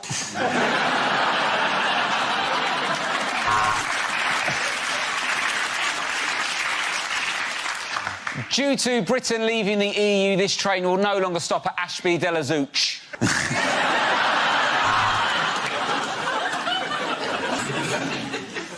Bing bong! Could the owner of a missing xylophone please make their way to the guard's carriage? This is an announcement for the passengers who are complaining that this service is late. Can I just point out that as this is Southern Rail, you're lucky to be on a fucking train at all. Bing bong. This is the bullet train service to Tuck it. Oh, we're here. Everyone off. Would the driver please contact the guard? We're doing 120. You don't seem to be in the cab, mate.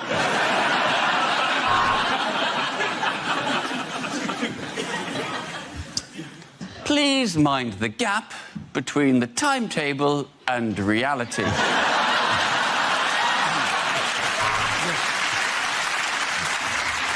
There is a quiet carriage on this train for those shocked into silence by the price of the ticket.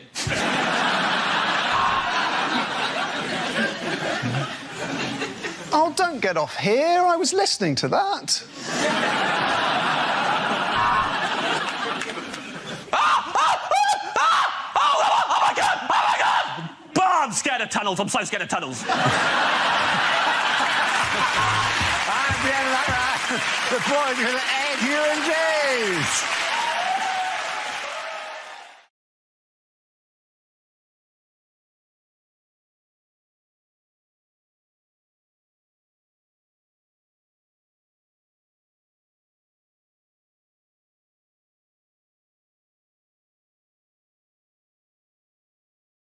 Okay, here we go. The first subject is things you wouldn't hear at a school assembly.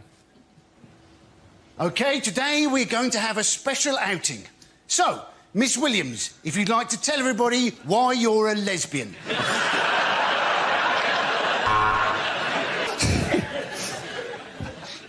We welcome a new member of staff today. He has no arms and no legs and no body, and we will call him the Head.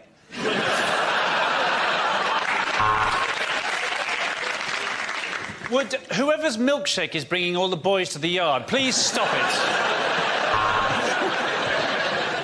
I'm sorry to keep you waiting, boys and girls. I've just had a shit the size of a baby seal. If you are found in possession of cocaine, you will be given 100 lines. No, wait. And today in the after-school club, we're going to be using paper mache to make a mother that actually loves you enough to pick you up at 3 o'clock. I'm delighted to say that during the summer holidays, Mr. Wang married Miss Kerr.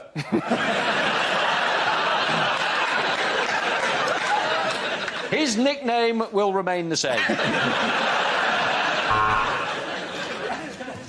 A wise man once said, boys and girls, that if you try your hardest, you can fulfil your dreams. Generally, that's true. Not for you, though, Tom. You can't read. So... And today, everyone, we have a new boy. Now, for some reason, whatever reason, he's been to a lot of schools, so be kind to him. Will you please make your way to the front? Richard Poo Willie. A word about registers. Most of the staff are on one.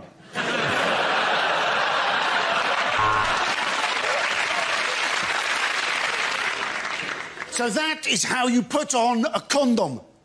But, sir, shouldn't you have used a cucumber? Not with that E. coli kicking around. Sorry I'm late. I just had a bit of a run-in with an interactive whiteboard. It told me to fuck off. I've had all your mums.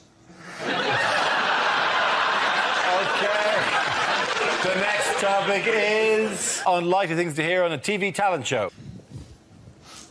Tonight, I'm going to be climbing a SIP ladder.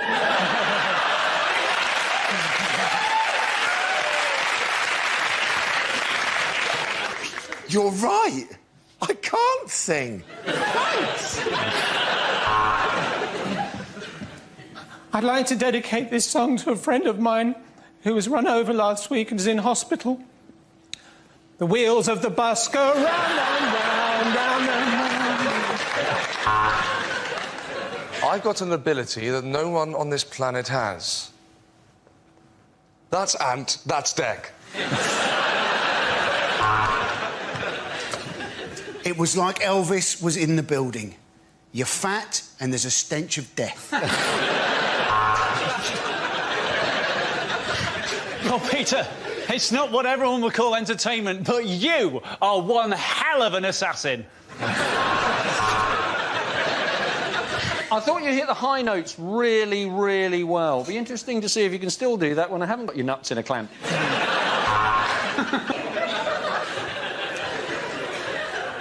Hello. Where's my double act partner? Oh, he's in here. Feeling nothing more than feeling. Trying to fall. When you said you were going to ride a donkey...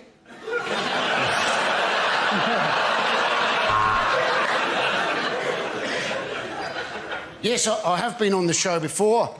I was once trapped in somebody else's underpants, going, feeling.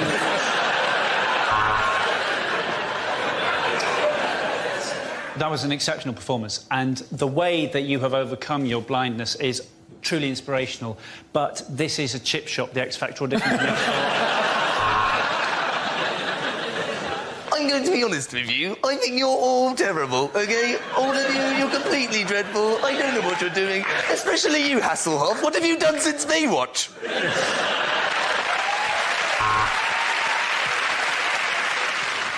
And as well as that, I can unzip the top of my head. It's where I keep my pyjamas.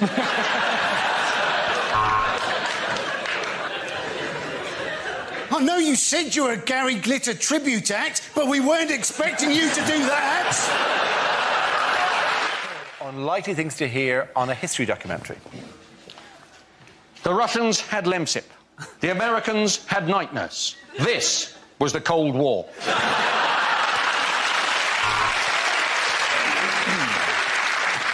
And it was in this humble florist that the War of the Roses began.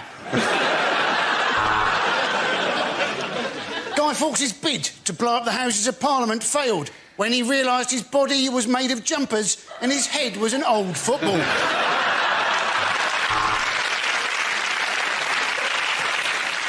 Tonight on Bruce Forsyth's History of Britain, Boadicea, Decea Bode!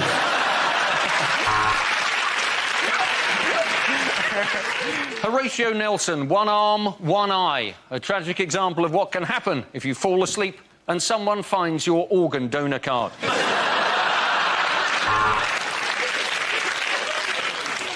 Welcome to Biggest Historical Boobs with me, Katie Price. Tonight, I intend to find out exactly what did happen to Hitler's other ball. And my search begins right here in the Albert Hall.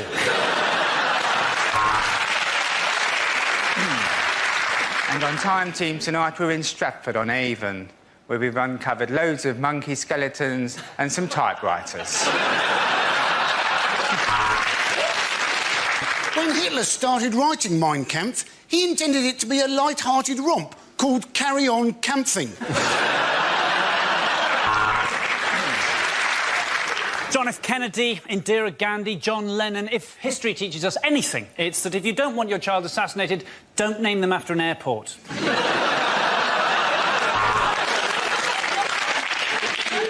To be honest, I'm not interested in all this old nonsense, really, but since the end of Blackadder, the work's been fairly hard to come by. It's hard to believe that this crumbling old ruin presented Weakest Link for as long as she did. Of course, the Bronze Age was the third best age in history.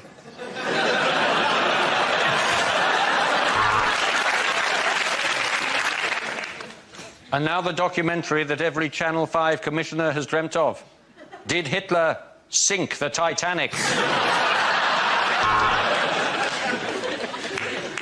We've been digging in this field in Hampshire for 3 weeks, and we've found this one piece of crockery, which tells us we desperately need to get laid. OK, the next topic is unlikely things to hear over a tannoy.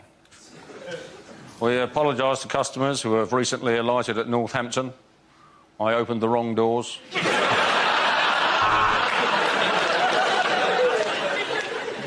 Could all the people shopping here at Asda please accept that you are piss poor? Clean up required in the magazine aisle between loaded and nuts. Would the parents of the lost child please pick him up from the meeting point? Madonna is trying to buy him.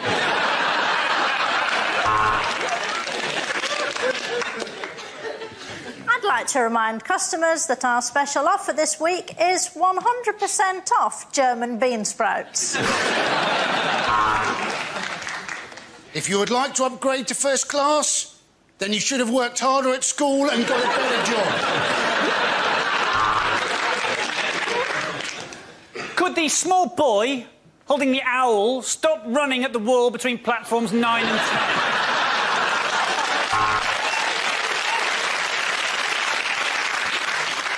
Would the man on pump number 4 please remove the nozzle from the backside of the man on pump number 6?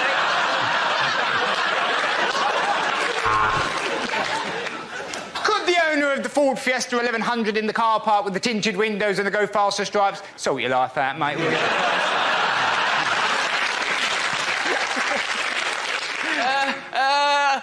I can't remember what the code is. Would Mr. Fire please report? Please report to the kitchen. That's Mr. Out of Control Fire. Please kitchen before it's too late. I don't want to start a panic.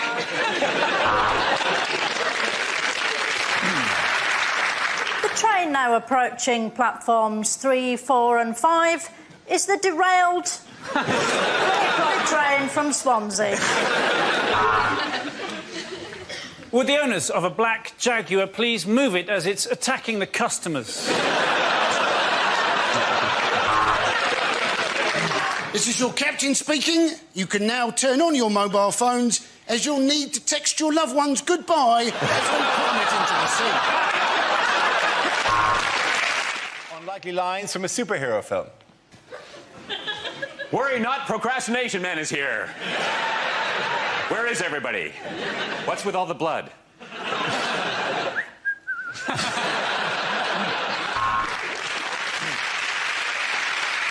Catwoman, what did I tell you about not shitting in next door's garden? I am Big Society Man. I could do it for you, but I'd much rather you did it yourself. Prepare to meet a new breed of sex-change superhero in the X-Men. Yes, I do believe a man can fly, but only if he's carrying under 100 mils. I am Parking Review Man.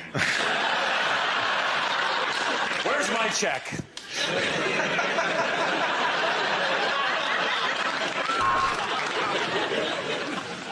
Wow, Iron Man, how did you get all the creases out?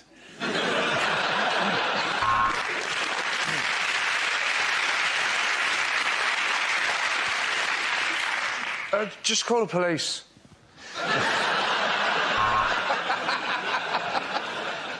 Is it a bird? Is it a plane? Well, if you don't know that, what the hell are you doing in air traffic control? What use is a spider's web against me, Duster Man and Hoover Boy? Hello, I'm Batman Begins. I'm sexist, I'm racist, and I drive like an arsehole. I am White Van Man.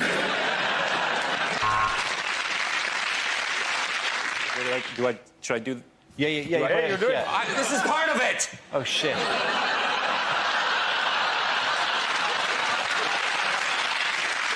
Okay, the next topic is unlikely things for a continuity announcer to say. And now, to upset children everywhere, it's Peppa Pig in pepper sauce. Oh, God. Oh, God. And Nigella will be back at the same time next week. Up next, Ryan Giggs appears on Footballers' Wives. Next up on Channel 4, live from Switzerland, it's Come Die With Me.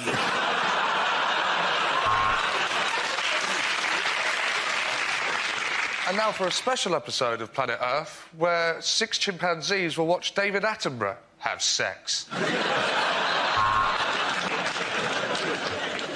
And now is the time I have to be extremely careful, because the next programme is about Roald Dahl, genius behind Willy Wanker's Chuck Bollocks.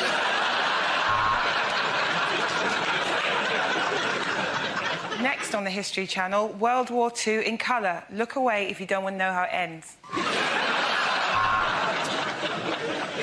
Just to clear up some confusion for our regular viewers, ITV 2+1 is not the same as ITV3.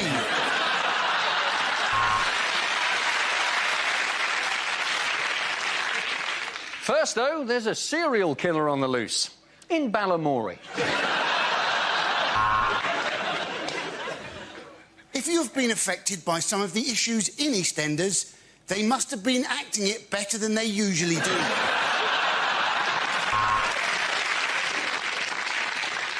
And now, Gordon Ramsay's Kitchen Nightmares for the hard of hearing.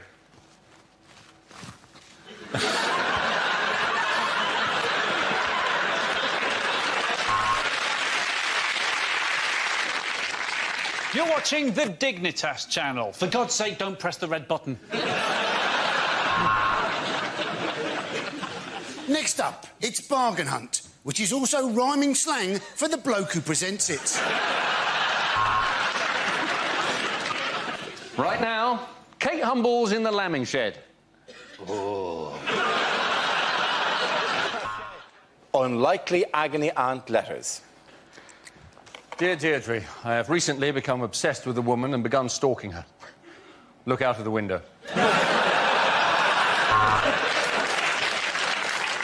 My partner won't give me oral sex, which is really annoying, because that's the only reason I formed the coalition with him in the first place.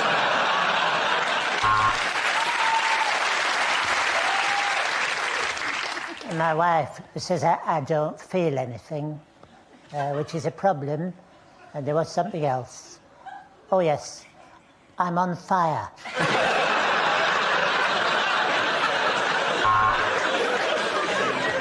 I'm 26, my girlfriend's 36. Is 10 years too big an age gap? Because her daughter's 16, she's a right little soul.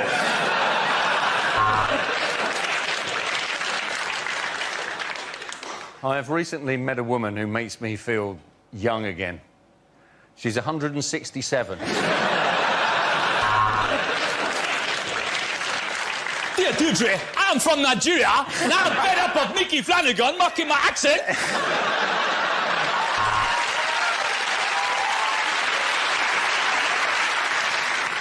Dear Auntie, I'm a very, very nervous person, and sudden noises really startle me. In fact, even if I hear a buzzer, a bit of wee comes out.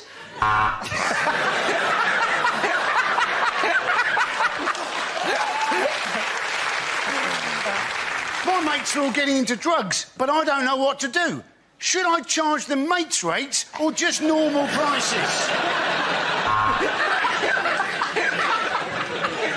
Dear Deirdre, I am a control freak. What should I do? I'll tell you what I should do. I am 96, but I'm convinced that young women fancy me. Do I have penile dementia?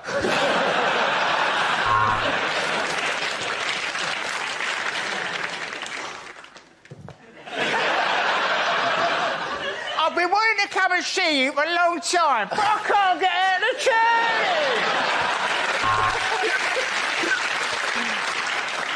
I am a man trapped inside the body of a woman.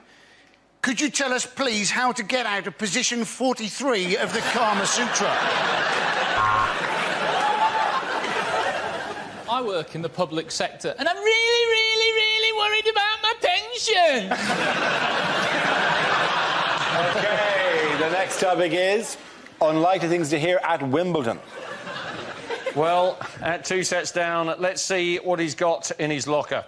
He's not going to be there for about 20 minutes. I've got a crowbar. Serena Williams has been seeded. You've got to admire the bravery of that bloke. Hello, I'm Sue Barker. You may remember my father, Chew Barker.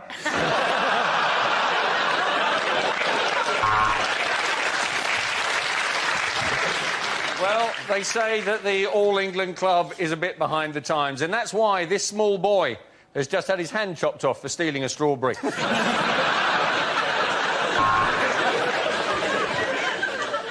I am a tennis umpire and gay, and it wasn't easy to come out.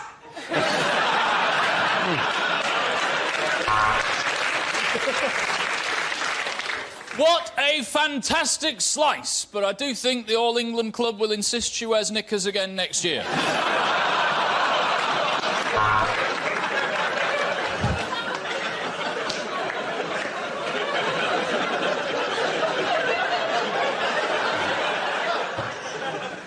Fuck off, Tim!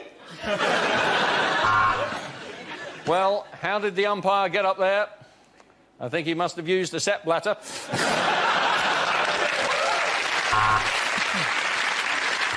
Of course, this year the British players played a lot better. If we look at this graph, we see huge biceps and an angry... Sorry, Steffi, wrong graph.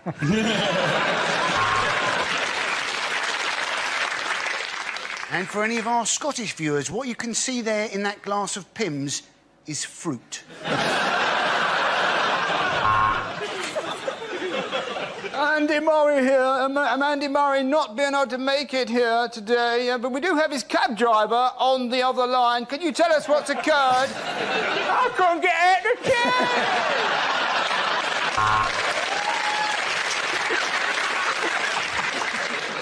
And the mound has taken a real pounding in the last fortnight.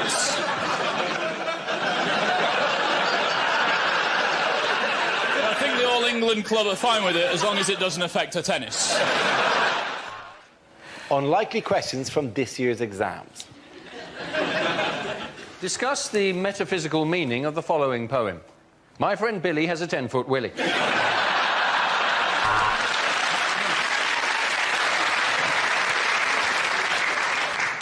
Would you like this exam to be A, multiple choice, or not? The Bronte sisters. Shag, marry, push off a cliff.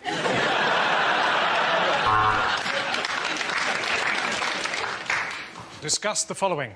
The Nazis got all their ideas from the History Channel.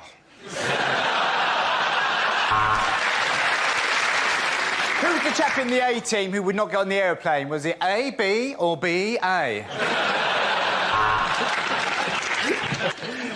If a bank loses £60 billion in a 6-month period, using numbers that you've plucked out of thin air, work out what the chief executive's bonus will be.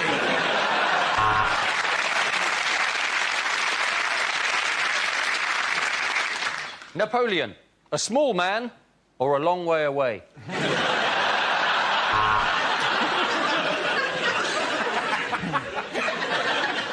Quantify n in terms of q when q is a positive integer that dissects a parabolic curve. How's your lucky pencil case now?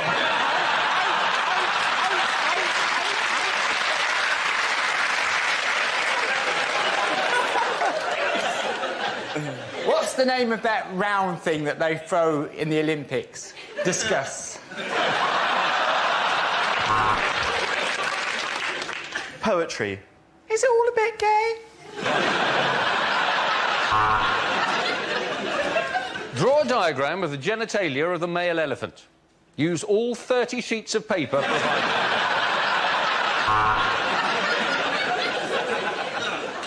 Biology. Without singing, what is the knee bone connected to? Explain the use of juxtaposition in Macbeth. Alternatively, write down everything you know about Macbeth in a blind panic because you've got no idea what the word juxtaposition is. Drama. Question 1. What was it that first made you want to become a waiter?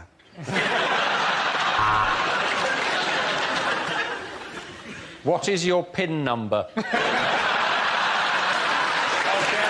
the next topic is unlikely things to read on a motorway sign.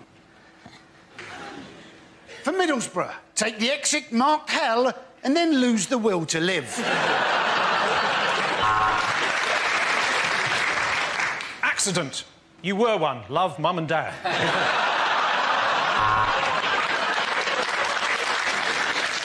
When lights flash, dogging is about to start. There may be trouble ahead. Prepare to face music and dance. You are now 200 metres beyond the junction that your piece of shit sat-nav is telling you you're approaching now. For those of you looking for more safety tips, text now. Beware, giant scissors coming towards you along the dotted lines.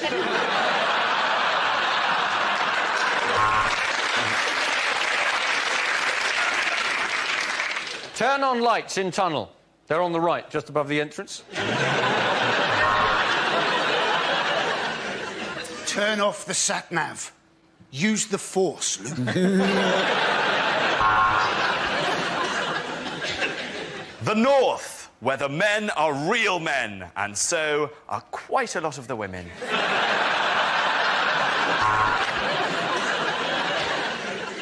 If you can taste this sign, it means you've crashed into it. Throw banana skin behind car now. Super Mario and Diddy Kong approaching from rear.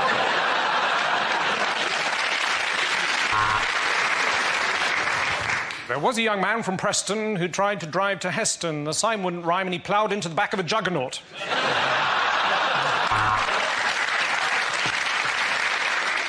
Pick us up a pint of milk, Tell. Thanks, Trace.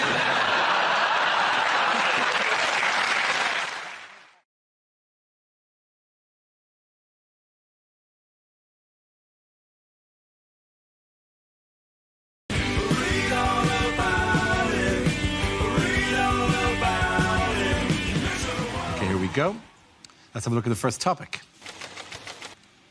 First topic is health. I had to have my penis looked at. By a doctor. I didn't just wake up one morning and go, oh, more people should be looking at this, quite frankly. I used to spend an hour a day at my bedroom window with it pressed up against the glass. It was a scary experience having to go to the doctors. I thought I should build up the courage to get down there and have it looked at. Well, I went in there, my courage flew out the window like a little bird. Because as soon as I went in there, I found out that the doctor who I had an appointment with was a lady doctor. Now, I obviously don't have a problem with ladies being doctors. In fact, give them the vote, that's what I say. But there is a worry if there's a lady poking round down there. In that context, what if your nethers decide, ooh, think it's time to go to work? Luckily, then, I remembered I'm not an Alsatian whose lipstick pops out at the slightest whiff of an undercarriage. I needn't have worried because she was a good doctor, she was a great doctor. She put me at ease straight away using one word. This is what she said. She said, OK, Mr Gamble, just go behind that curtain there and pop it out for me. There's the word pop. Now, pop is a lovely word. As soon as I heard that word, I knew everything was going to be fine because she was not expecting anything big in that area at all. Because the word pop is reserved for very small things. No one has ever said, come in, help me, pop the elephant in the van, have they? So I was relaxed. Better than me going in there and her saying, OK, just heave yourself out your trousers for me. Just haul yourself out the front of your trews. Just swing yourself over in my direction. Maybe I can bring out this Shire horse and he can drag your junk over towards my workstation. Or open this corner cupboard and bring out a team of pantomime dwarves who can shoulder your meat and waddle it over towards me, like pallbearers at a weird circus cock funeral. Thank you. Good job. OK, that leaves us with Rob. Let's see what we've been left with for a topic. Let's spin the wheel. And the topic is growing up. Yeah, I've had a big year. I've been growing up, got married. And I live with her as well. We're doing I like it, it's exciting. She's pretty happy about the marriage, though. She's got a passport now, so... But it's weird though, like when you're getting, like, you grow up and you get like your friends all getting couples and stuff like that. They always go like, why don't we do Come Dine With Me? No. If we're going to do a television programme, let's do Total Wipeout. It's much more fun, isn't it? I don't want to just cook more.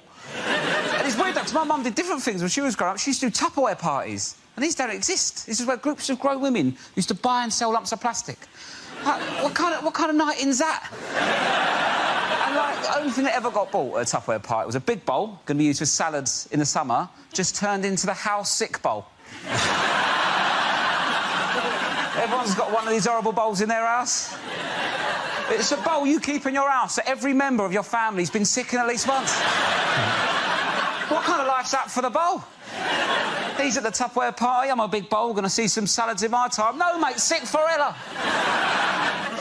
The thing is as well, like, I used to come home from the pub, not even going to be sick, just a bit pissed, and Mum goes, get in the sick bowl, you need the sick bowl. I don't need the sick bowl, Mum, but I get the bowl, I look in it, get flashbacks, I'm sick everywhere. There's been 3 generations of sick in that bowl. It's the closest thing we've got to an heirloom.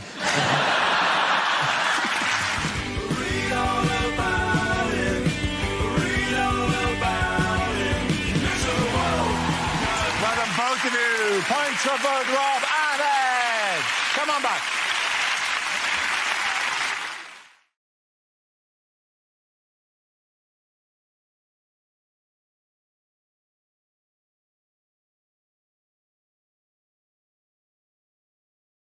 next round is called Between the Lines and features Hugh and Greg. Would you make your way to the press pit, please? Greg delivers a speech in the guise of a leading figure on the world stage while Hugh translates what they really mean. Greg, you are American presidential candidate Barack Obama. Ladies and gentlemen, I'm going to attempt to emulate my political heroes. Luther, Kennedy, Martin Luther King. Martin Luther King, what's wrong with No, Martin Luther King is fine. It was Luther. I love the idea your brain's just going, I can offer you the word tangerine, that is it. Yeah.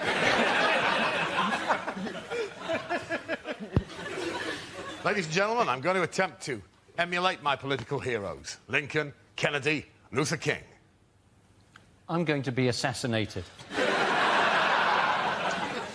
Hillary is a wonderful politician, and I'm delighted to have her continued support. Loser! Loser! George Bush has been giving me some tips. He still thinks I'm the valet who parks his car. I have the greatest of respect for all of Senator McCain's achievements. Oven chips.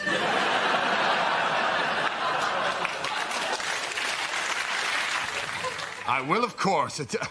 I'm sorry, I'm starting to sound like some sort of soul singer now. Yeah, we got it together, didn't we, babe?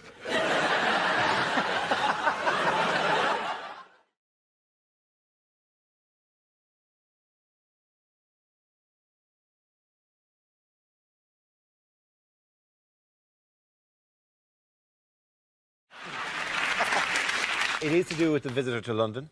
Oh, it's the whale. It's the whale. It's the whale, yes. The actual answer. I've no sympathy for this whale. It died of dehydration. In a river. They're supposed to be nearly as intelligent as man, whales.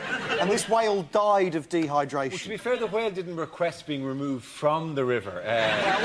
The whale probably, if asked, if consulted at any stage about one of the major health problems that you could face while being removed from the river.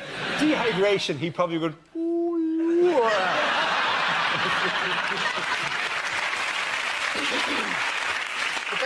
The best thing about this whole whale business is that there's now no need to go to New Zealand.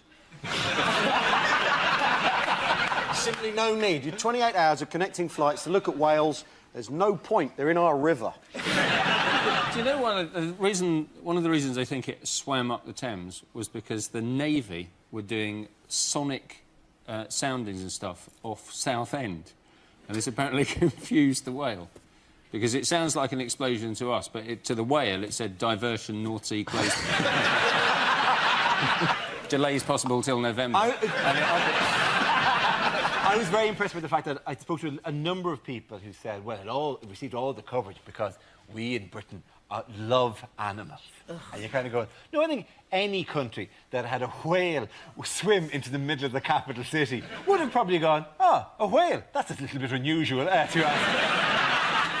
I don't think there's any country in the world that gone, oh, the bloody, like an urban fox or something. The bloody whales are at the bins again. It was the same week, the whale came up the Thames, the same week as Ben Fogle and, James Cracknell rowed across the Atlantic. And the whale was probably thinking, look, if they're going to take my territory, I'm going to London and I'm going to present Cash in the Attic.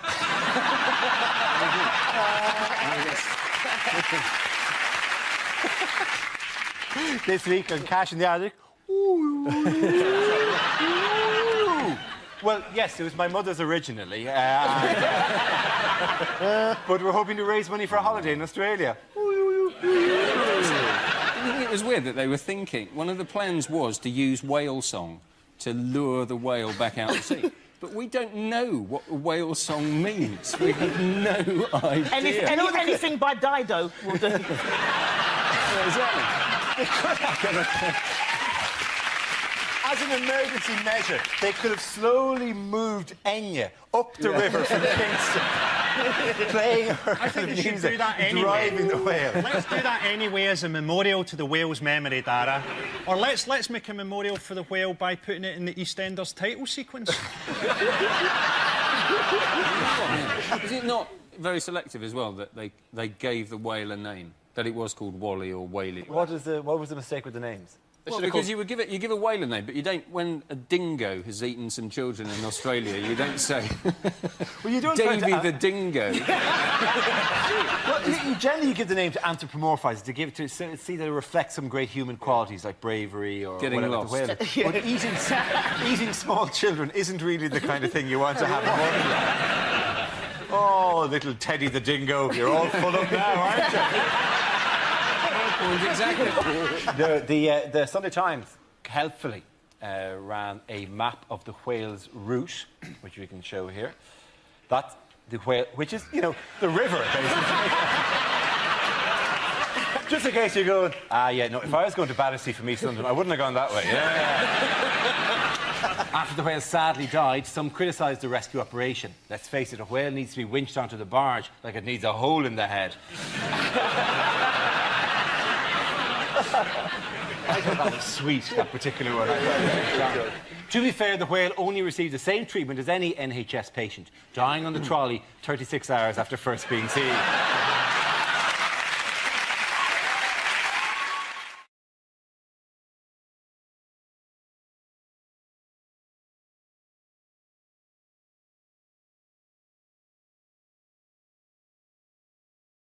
Next round is called Between the Lines and features Hugh and Russell. Would you make your way to the press pit, please? Russell delivers a speech in the guise of a leading figure in the world stage, while Hugh translates what they really mean. This week, Russell is David Cameron. Of course I am. Ladies and gentlemen, I'm here to say that this coalition will be a partnership of equals. White, no sugar, please, Nick. I'm here to talk about real policies, not just popular slogans. These aren't just policies. These are meticulously crafted, organic, deficit-cutting policy. I'm afraid it's time for some unpleasant cuts. There is no way I'm having another child. The good news is we found oil just off the Falklands. The bad news is it's drifted there from the Gulf of Mexico.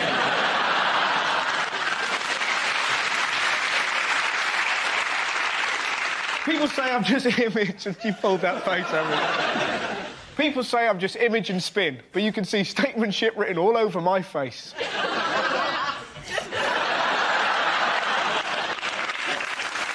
It's important to stress I'm very familiar with the language and culture of young people.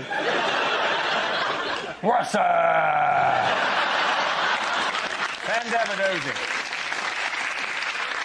No, people say I can't relate to hoodies, but at school, I was a real tearaway. Yes, there was that time we spooned quints into matrons' loafers. In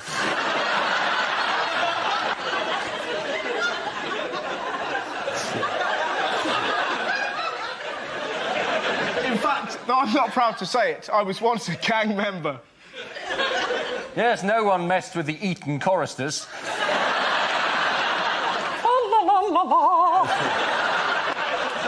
I stopped doing that.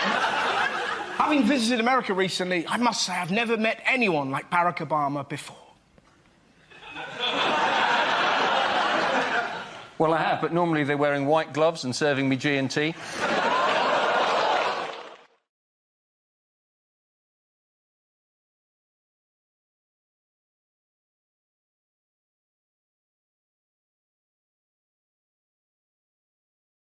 The first subject is the worst thing to hear over a Tannoy system.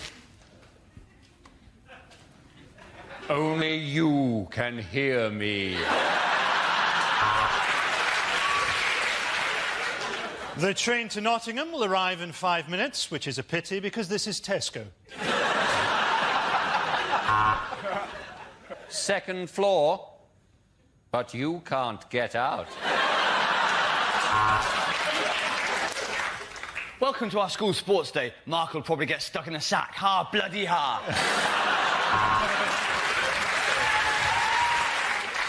Can somebody come to the salami slicer, please?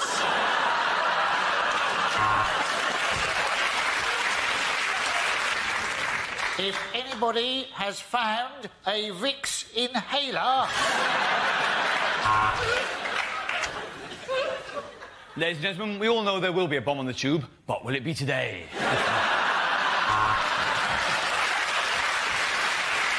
The lift doors are closing, leaving you trapped in an airless, windowless coffin, hurtling downwards at 100 miles an hour.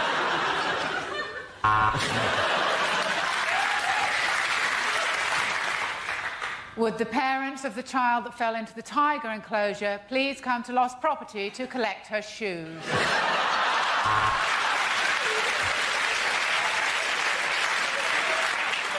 The plane's about to land in Glasgow. Passengers are reminded to set their watches back 25 years.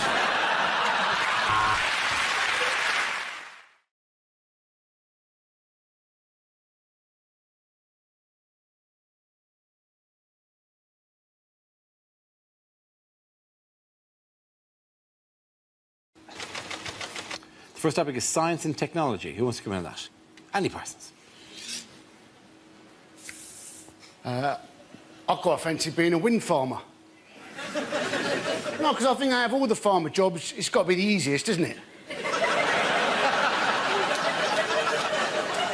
You know, cock crows, oh, wake up, out of bed, check the wind's blowing, yes it is, brilliant, back to bed again. Alternatively, you know, cock crows out of bed, wind's not blowing, sod all I can do about it, back to bed again. Because they never actually invent what you want them to invent. I am still waiting for a decent alarm clock, yeah? Maybe one that doesn't, in fact, alarm you, right? Maybe one that just nudges you awake, right? Gives you a little cuddle, makes you a cup of tea, a little tickle downstairs, then phones up work so you can't come in. Thank you very much, Andy Parsons. OK, the next subject, please. Our next subject is charity. Who wants to go with? Joshua. Charity work doesn't always go well. I had a situation when I was 10 and my school was raising money for the local church roof, because it's always the church roof. I don't know what the problem is with church roofs. Well, they're spending the money elsewhere. You're going, yeah, well, the roof's ruined, but we've just installed a hot tub, so come and praise the Lord in there, yeah? We all had to do different things, and me and my best friend Thomas decided what we were going to do. We were going to walk the 3 miles to our nearest market town wearing Wellington boots full of custard, right? We thought this would be good. And it would have been good, but for one small issue, which was when preparing the custard for the Wellington boot, my mum didn't think that we might want it served at a lower temperature. And you would serve it on an apple crumble. I tell you now, there are a few things in your life more terrifying than looking at your Wellington boots and seeing them steaming by the entrance to stars in their eyes. I'm not putting my foot in there, that's boiling hot. Mum said, isn't that the challenge? No, that is not the challenge. Don't know if you ever put your foot in a Wellington boot of boiling hot custard. A few of you might have. What is it? Similar to a hot bath. With a hot bath, it goes something like this. It goes... That is too hot. With a Wellington boot of boiling hot custard, more like this.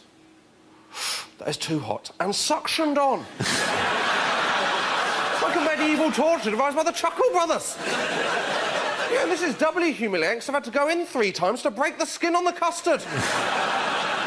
Thank you very much, Josh Widdicombe.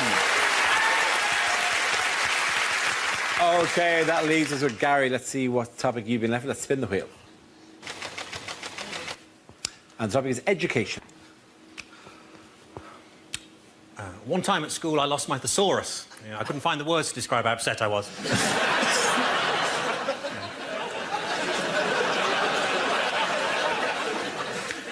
I remember sitting in psychology class, learning about Pavlov, thinking, no stupid dogs. And then the bell went and we all had lunch. I'm sitting at home, this guy knocks on my door. Have you ever considered an alternative energy supplier? I'm like, no, I'm quite happy with food.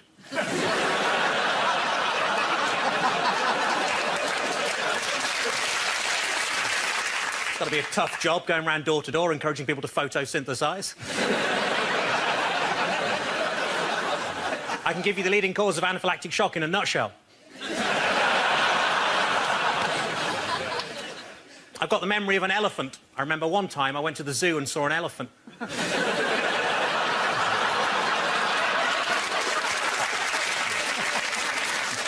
My nan recently claimed that she once gave a hand job to Albert Einstein. What a stroke of genius. Technically, shoplifting from the Apple Store only counts as scrumping. Sex education lessons at our school were pretty weird. The teacher made us shout out rude words to get out of our system, like bum, willy, cocks, and we had to carry on doing that until he came. Thank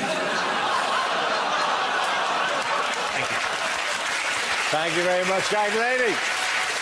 I think you punched whoever in there. Well done. Come on back.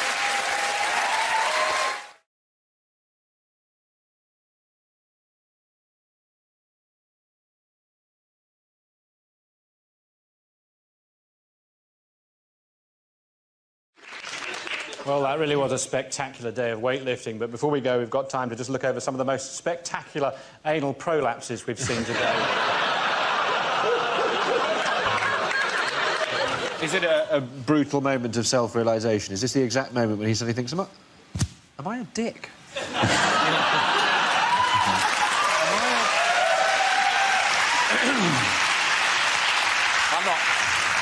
I'm not being fair. I don't really know who he is. First subject is transport. Who wants to come in that? Miles. Yes, transport, public transport. Why is public transport so horrendous? Well, the clue is in the question, isn't it? It's the public. You're horrific.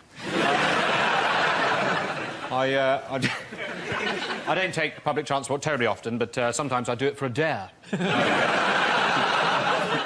Some friends and I once had a competition to see who could stay for the longest on a night bus without vomiting. Although, once I got on the bus, it was quite clear that all the other passengers were involved in a similar competition. None of them were doing terribly well. My seat had a sign next to it saying, "This seat is particularly appreciated by the elderly and infirm." Yeah, certainly smelt like it.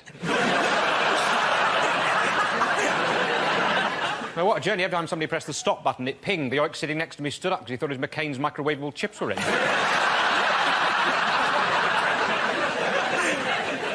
Brutal.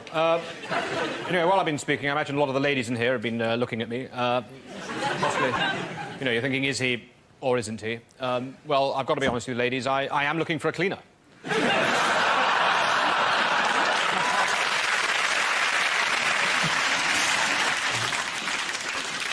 Look at all these athletes in peak physical condition. If I could see just one of them naked, I would die happy. The subject is clubbing. Who wants to talk about that? Miles. Yeah, well, I'm sure you can all tell I'm a bit of a clubber. Nothing I like more than getting down to the local hotspot and shaking the old batty and ting, a bit of shawaddy-waddy. Don't mind if I do. No, I have tried night clubbing. It's not really my thing. I'm a bit too delicate, my system. I was in a nightclub recently. A fellow young raver danced up and shouted, "I'm loving it, loving it, loving it!" I replied, "I'm finding it all a bit noisy, finding it all a bit noisy, finding it all a bit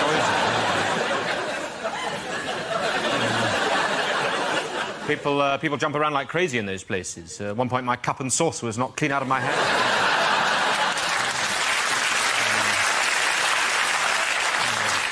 It's tricky. I mean, I've tried the dancing. That's not my thing either. I don't care if I haven't got sexy Latin rhythms. I've got a Latin A-level. Much more transferable in the job market. I was on the dance floor recently. A lot of my fellow young ravers were blowing whistles, so I joined in and gave a bloody good pop on my bugle. Unfortunately, that meant half the Bosworth Hunt came charging in across the dance floor. Hounds mistook 3 of the ginger students for foxes, and there was a hell of a mess. Thank you very much, Miles Josh. And the subject is health. Who wants to come in on that? Miles. OK, well, health. I have recent experience of the medical profession. My wife and I, we have a little baby, and we had a home birth. If you mention the idea even of a home birth to people of an older generation, they're always instantly terrified, but that's just a generational thing, like racism and not indicating on roundabouts. They don't realise there's another way forward. But I myself, I have to say, quite nervy about the idea. On the one hand, I thought, is our sitting room really the safest place for us to have a newborn child, right? On the other hand, I did think it would be an excellent opportunity for us to get some new carpets. Perhaps take advantage of our extremely comprehensive home and contents policy.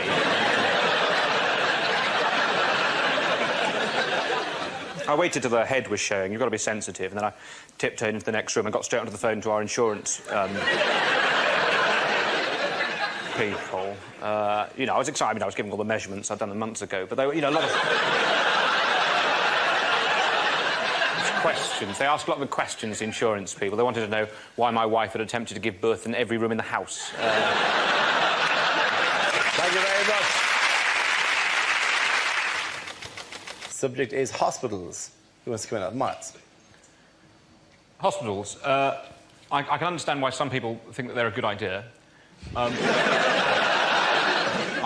really dislike them. I think hospitals are terrifying places to be. I've had several general anaesthetics over the last year. I'm terrified of all of these things. I think hospitals, you know, they are basically they are grey buildings full of people who are dead, about to be, overworked, stressed out, or asking for change for the car parking facilities. That's all they... I can't understand, therefore, why, even now, even today, we have this thing where the idea that a nurse's uniform is considered sexy. Now, I've got no doubt whatsoever that lots and lots of nurses themselves... I should imagine some of them are unbelievable creatures. But the idea... But the idea that the outfit itself is sexy. And yet, if you wander into a sex shop, either, you know, deliberately or, you know, you might have some sort of job that involves touring, you've constantly got to go and ask directions in places. You know, still, people are buying nurses' uniforms as a sexy outfit. What is sexy about a nurse's uniform? Surely a nurse's uniform, that just screams hospital at you. Who's at home going, oh, I'll tell you what, darling, could you dress up as a nurse for me tonight? You dress up as a nurse. I want you to remind me of the time I had a length of my bowel removed. Would you do that for me? Would you? Of course. Go on, I'll tell you what, when you put that on, act like a naughty nurse. Go on, act like a naughty nurse. A naughty nurse is one that doesn't wash their hands. That smothers you with a pillow, having subtly encouraged you to alter your own will. This place is rubbish, said Edmund. Doesn't anybody have sex here? Oh, yes, said Aslan. What do you think the griffins are for? The first subject is showbiz. Who wants to come in that? Miles Job. Well, what can I tell you about show business? Almost nothing. No, in fact, it's very nice to see an audience. To be perfectly honest, that's not always been the case. I remember doing a gig about 12 years ago in Edinburgh. I was doing a gig one night, and there was one person in the audience. The entire audience was made up of one person, right? And in those days, I was in a double act, right? Now, if you're in an opera or something and you and the orchestra outnumber the audience, there is possibly some dignity involved. If you're in a double act and you outnumber the audience, that is pretty much the bleakest thing that can happen, right? But we went for it because we were young and keen. Juppin' George, we were called. He's a policeman now, no longer allowed to be amusing. We were going for it. It was actually going all right, but after about 5 minutes, the audience... He put his hand up, and we said, you know, what is it, Joe? He said, I'm really sorry to do this to you, but I have to go to the lavatory. We had to wait for him to come back.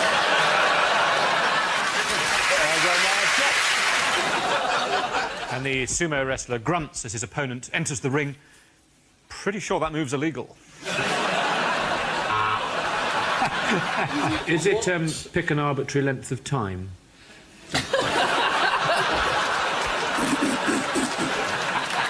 How dare you talk like that about my mother? My mum's ruined mangoes, my dad's ruined baths. Between us, we're killing this country.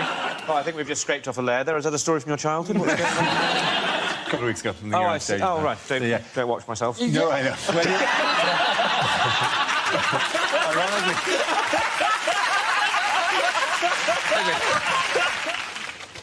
The first subject is travel. Miles. Well, I'll tell you what's wrong with trains. It's the quiet coach, OK? Quiet, that is an adjective. It doesn't go far enough. Quiet is an adjective. It should be called the silent coach. Shouldn't it? The silent coach. No one would have any trouble understanding that. It's the silent coach, right? You can't talk on it, you can't use your laptop, children can't travel on it, you can't eat crisps, and crucially, the train people, they wouldn't be allowed to make announcements.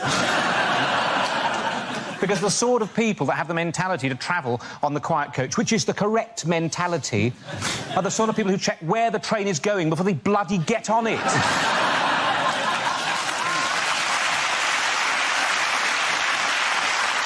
For years, we've just not got these things right. You, Mock the Week audience, you're exactly the sort of people that know what I'm talking about. In Russia, during the revolution, right?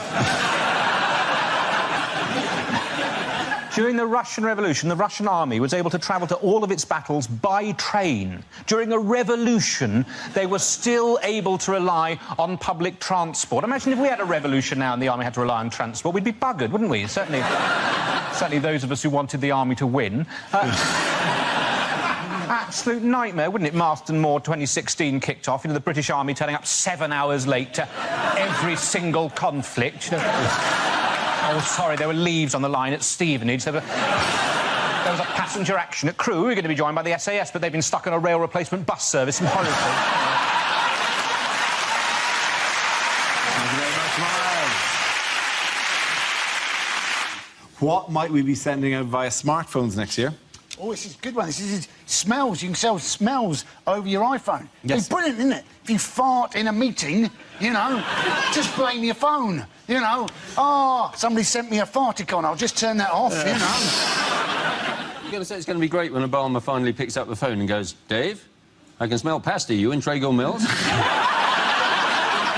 We don't need it, do we? Like, it's this constant thing of, like, making things that nobody is being on the phone to someone and go, do you know what would make this so much easier to understand what you're on about? If I could smell you. There is a good use for it. For instance, if you're seriously into collecting your cheeses, you don't actually keep them in your own house. You keep them at someone who owns a cheesery, and you say, you know, you ring up and you say, how's my camembert doing? And he goes, well, I can let you know. And he goes and he records it and he texts you, you know, where, you know, you think, well, that needs another 10 years, that sort of thing. Do you genuinely phone up? Do you genuinely check on your cheese?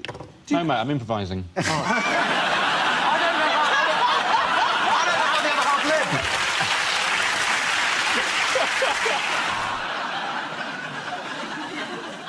live. You might well be a Blade Runner, Ryan, but in this house we do not run with scissors.